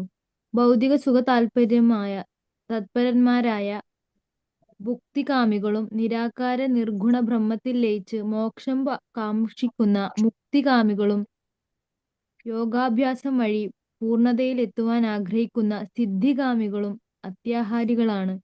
ഇവരോട് കൂട്ടുചേരുന്നവരും അനാശാസ്യമാകുന്നു. അടുത്ത പാരഗ്രാഫ്. യോഗം ശീലിച്ച് പൂർണ്ണതയിൽ എത്തിച്ച് ബ്രഹ്മത്തിൽ അലിഞ്ഞു ചേർന്ന് മനസ്സിനെ വികസിപ്പിക്കുവാനുള്ള ആഗ്രഹവും യോഗശീലനം വഴി അത്ഭുതകരങ്ങളായ ഭൗതിക സിദ്ധികൾ ഉണ്ടാക്കുവാനുള്ള ആഗ്രഹവും ലൗല്യമാണ്, അത്യാഗ്രഹമാണ്. ഭൗതിക നേട്ടങ്ങളോ ആത്മീയ സിദ്ധികളോ നേടുന്നതിനുള്ള പ്രയത്നങ്ങൾ കൃഷ്ണാവബോധ മാർഗത്തിൽ തടസ്സം സൃഷ്ടിക്കും. ഹരേ കൃഷ്ണ. ഹരേ കൃഷ്ണ. അപ്പൊ ഭുക്തികാമി, സിദ്ധികാമി, മുക്തികാമി. ഭുക്തി എന്ന് പറഞ്ഞാൽ ഭൗതികമായിട്ട് ഒരുപാട് വസ്തുക്കൾ ശേഖരിക്കാനുള്ള ആഗ്രഹമുള്ള ഭുക്തി. മുക്തികാമി എന്ന് പറഞ്ഞാൽ ഇനി ബ്രഹ്മത്തിൽ ലയിച്ച് ഒന്നാകാൻ ആഗ്രഹിക്കുന്നവർ. സിദ്ധികാമി എന്ന് പറഞ്ഞാൽ അഷ്ടസിദ്ധികൾ ആഗ്രഹിക്കുന്നവർ. ഈ 3 പേരും അത്യാഗ്രഹമാണല്ലേ. അത്യാഹാരിയാണ്, അത്യാഗ്രഹമാണ്. അവര് ഭൗതിക സിദ്ധികൾ ഉണ്ടാക്കാനുള്ള ആഗ്രഹം, ഇതിനെ ലൗല്യം, അത്യാഗ്രഹത്തിനെയാണ് ലൗല്യം എന്ന് പറയുന്നത്. അപ്പൊ ഈ പറയുന്ന കാര്യങ്ങൾ കൃഷ്ണാവബോധത്തിന് തടസ്സമാണ്. ഹരേ കൃഷ്ണ. ഇനി അടുത്ത പാരഗ്രാഫില് അത്യാഹാരത്തെ കുറിച്ചാണ് വീണ്ടും പറയുന്നത്. അപ്പൊ അത് വായിക്കാൻ നമ്മൾ പറഞ്ഞ കാര്യങ്ങൾ തന്നെയാണ്. അത്യാഹാരം. ഇനി ലാസ്റ്റ് പാരഗ്രാഫ് ഒന്ന് നോക്കാം. 30ാമത്തെ പേജില് ഈ ഭൂമിയിൽ ശാന്തമായ പരിതസ്ഥിതി സാധ്യമാകുന്നതിൽ സഹായകമായ രീതിയിൽ ആത്മീയതയുടെ ആധാരത്തിൽ സൃഷ്ടിപ്പെടുത്ത ഒരു സമൂഹത്തെ കൃഷ്ണാബോധത്തിന് സൃഷ്ടിക്കുവാൻ സാധിക്കും. ബുദ്ധിയുള്ള ഓരോ മനുഷ്യനും തന്റെ ബോധത്തെ ശുദ്ധീകരിച്ച് മുമ്പ് പ്രതിപാദിക്കപ്പെട്ട 6 ഭക്തിമാർഗ പ്രതിബന്ധങ്ങളെയും തട്ടി നീക്കേണ്ടതാണ്. അതിനുവേണ്ടി കൃഷ്ണാബോധ പ്രസ്ഥാനത്തെ പൂർണ്ണ മനസ്സോടെ ശരണം പ്രാപിക്കാം. അപ്പൊ നമുക്ക് കൃഷ്ണാബോധ പ്രസ്ഥാനത്തെ ശരണം പ്രാപിച്ചാൽ ഇതിനെല്ലാത്തിനും സൊല്യൂഷൻ ആണല്ലേ. ഈ 6 കാര്യങ്ങളെ നമുക്ക് ഒഴിവാക്കാൻ സാധിക്കും. ഇത് കൃഷ്ണാബോധത്തിൽ പറഞ്ഞ രീതിയിൽ പോകുമ്പോൾ നമ്മൾ ഭക്തിയിലെ തടസ്സങ്ങളൊക്കെ ഒഴിവാക്കി മുന്നോട്ട് പോകാൻ സാധിക്കും. ഹരേ കൃഷ്ണ. ഇതാണ് നമ്മളുടെ 2ാമത്തെ ശ്ലോകം. ഇതിനകത്ത് മാതാജി ആദ്യത്തെ പാരഗ്രാഫില് ഈ ആ, ഭാവാർത്ഥത്തില് ആണവിക ജീവസമ്പത്ത് എന്നൊരു വാക്ക് പറഞ്ഞില്ലേ? അത് ഫസ്റ്റ് പാരഗ്രാഫിലാ ഭാവാർത്ഥം ഭാവാർത്ഥത്തില് മാനവിക ഇത് എവിടെയായിട്ട് വരും പ്രഭു? തുടക്കത്തിൽ തന്നെയായിരുന്നു. ഇത് അവിടെ തന്നെ ബഹിരംഗ ശക്തിക്കും ഇടയ്ക്ക് സ്ഥിതി ചെയ്യുന്നു. പരമപുരുഷോത്തമന്റെ ശാശ്വത സേവകന്മാരെന്ന നിലയിൽ ജീവാത്മാക്കളെല്ലാം ആണവിക സമ്പത്തുക്കളെല്ലാം അദ്ദേഹത്തിന് വിധേയരാണ്. ശാശ്വത സേവകരെന്ന നിലയിൽ ജീവാത്മാക്കളെല്ലാം അദ്ദേഹത്തിന് വിധേയരാണ്. അതിന്റെ ഇംഗ്ലീഷ് വാക്ക് എന്താന്ന് എനിക്ക് നോക്കിയാലേ അറിയാൻ പറ്റൂ. നോക്കട്ടെ. അത് ഉദ്ദേശിക്കുന്ന ഇത് തന്നെ അണുവാത്മാ അണുആത്മാവ്. അതെ അതെ, അണുആത്മാവ്. എല്ലാ ജീവാത്മാക്കളും ഭഗവാന്റെ അംശമാണ്. ജീവരെ സ്വരൂപഹായ കൃഷ്ണരെ നിത്യദാസ. അതാണ് ഇവിടെ ഉദ്ദേശിക്കുന്നത്. നോക്കട്ടെ, എല്ലാ ബേസിൽ ഉണ്ടായിരിക്കല്ലോ.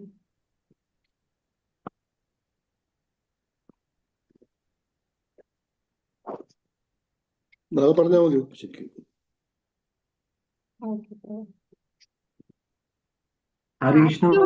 Atomic living entities. അതാണ്, അത് തന്നെ. നമ്മള് ജീവാത്മാക്കൾ അണുവായിട്ടുള്ള ആത്മാക്കളെയാണ് അതാണ് ഉദ്ദേശിക്കുന്നത്. ഹരേ കൃഷ്ണ. പ്രഭു പ്രജീഷ് പ്രഭു എന്താ പറയാൻ വന്നത്? അത് തന്നെയാ മതി. എന്റെ കയ്യിൽ ഉണ്ടായിരുന്നു. Okay okay. അറിയായിരുന്നു. ഇനി ഒന്ന് എനിക്കൊരു സംശയം. പറഞ്ഞോളൂ. മന്ദജി, പിന്നെ ജനസംഘത്തിൽ മന്ദജി 7 പോയിന്റ്സ് പറഞ്ഞിട്ടുണ്ടായിട്ടില്ലേ? അതിൽ ഞാൻ ഒന്ന് മിസ് ചെയ്തോ സംശയം. ഒന്ന് മായാവാദികൾ, നിരീശ്വരവാദികൾ ഉള്ള സമ്പർക്കം ഒഴിവാക്കുക. പിന്നെ 2 ഭൗതികതാവാദികളുടെ സമ്പർക്കം ഒഴിവാക്കുക. 3 വ്യാജന്മാരായിട്ടുള്ള ഗുരുക്കന്മാരുടെ സമ്പർക്കം ഒഴിവാക്കുക. 4 എതിർലിംഗത്തിലുള്ളവരുമായിട്ടുള്ള സമ്പർക്കം ഒഴിവാക്കുക. 5 കൂടുതൽ പാപം ചെയ്യുന്നവര്. 6 4 ദുഷ്കൃതികൾ. 7ാമത്തത് അത് 4 എന്ന് പറയുന്ന എതിർലിംഗം, 5 എന്ന് പറയുന്നത് ഒരേ ലിംഗത്തിലുള്ളവരാണ്. അവരുമായിട്ട് സമ്പർക്കം അത് 2ആയിട്ടാണ് പറയുന്നത്. ഓക്കെ. പിന്നെയുള്ളത് സംശയം ഈ ലൗല്യം എന്ന് പറയുന്നത് നമ്മള് ഇവിടെ ഭൗതികമായിട്ടുള്ള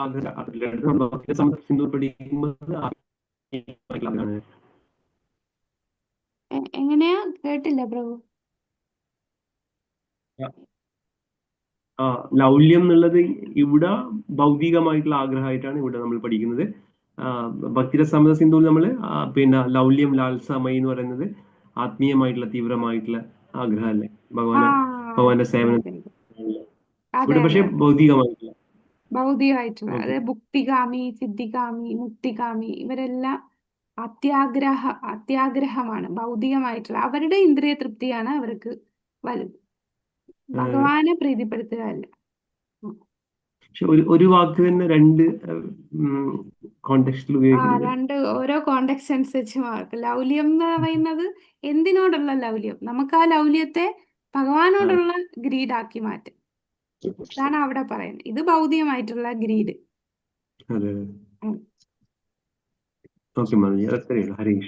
ഹരേ കൃഷ്ണ.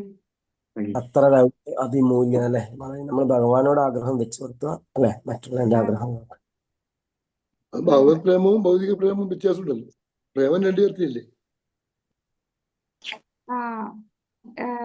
ചൈതന്യ മഹാപ്രഭു പറയുന്ന പ്രേമം എന്നുള്ള വാക്ക് ഭഗവാനു മാത്രമാണ്. മാത്രമാണ്. ഇവിടെ ഈ ലോകത്തുള്ളത് കാമം മാത്രമാണ്. കാമാണ്. അതിപ്പോ നമ്മൾ മനസ്സിലാക്കിയതാണ്. അതെ. നേരത്തെ നമ്മൾ പറയുന്നത് രണ്ടും പ്രേമം തന്നെയാണ്. പ്രേമം നമ്മൾ പ്രേമം ഒന്ന് തെറ്റിദ്ധരിച്ചു. ഈ അതെ. ലോകത്ത് നടക്കുന്നത് ഒന്നും പ്രേമമല്ല. അമ്മക്ക് കുട്ടിയോട് തോന്നുന്ന പ്രേമം, കാമുകിയോട് തോന്നുന്ന പ്രേമം, അതെ. അച്ഛനോട് ഇവിടെ അമ്മയ്ക്ക് കുട്ടിയോടുള്ളതിന് പോലും ഒരു എന്താണ്, അമ്മ കുട്ടിയിൽ നിന്ന് എന്തെങ്കിലും ആഗ്രഹിക്കുന്നുണ്ട്. ഭൗതികമായിട്ട് പ്രതീക്ഷിക്കുന്നുണ്ട്. നാളെ എന്നെ നോക്കാൻ ഇവനുണ്ടല്ലോ എന്നൊരു ചിന്തയെങ്കിലും അതും മലിനപ്പെടുത്തുന്നതാണ്. പക്ഷെ ഭഗവാനോടുള്ളതാണ് ഭഗവാന് നമ്മളോടുള്ള സ്നേഹം ഒരു ഉപാധിയില്ലാത്ത സ്നേഹമാണല്ലേ. അതാണ് എന്തായിരുന്നു മറന്നതയില്ല. ഒന്നും ഓർമ്മിക്കുന്നില്ല. ഒരു ശ്ലോകം, ആ ശ്ലോകം ചൈതന്യ ചൈതാമൃതത്തിലെ ഒരു ശ്ലോകത്തിൽ അത് പറയുന്നുണ്ടല്ലോ. ഹരേ കൃഷ്ണ. ഹരേ കൃഷ്ണ.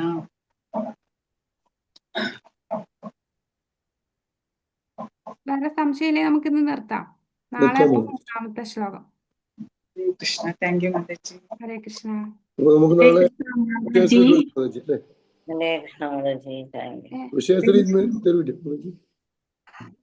ക്വസ്റ്റ്യൻസ് ഇന്ന് തരാം.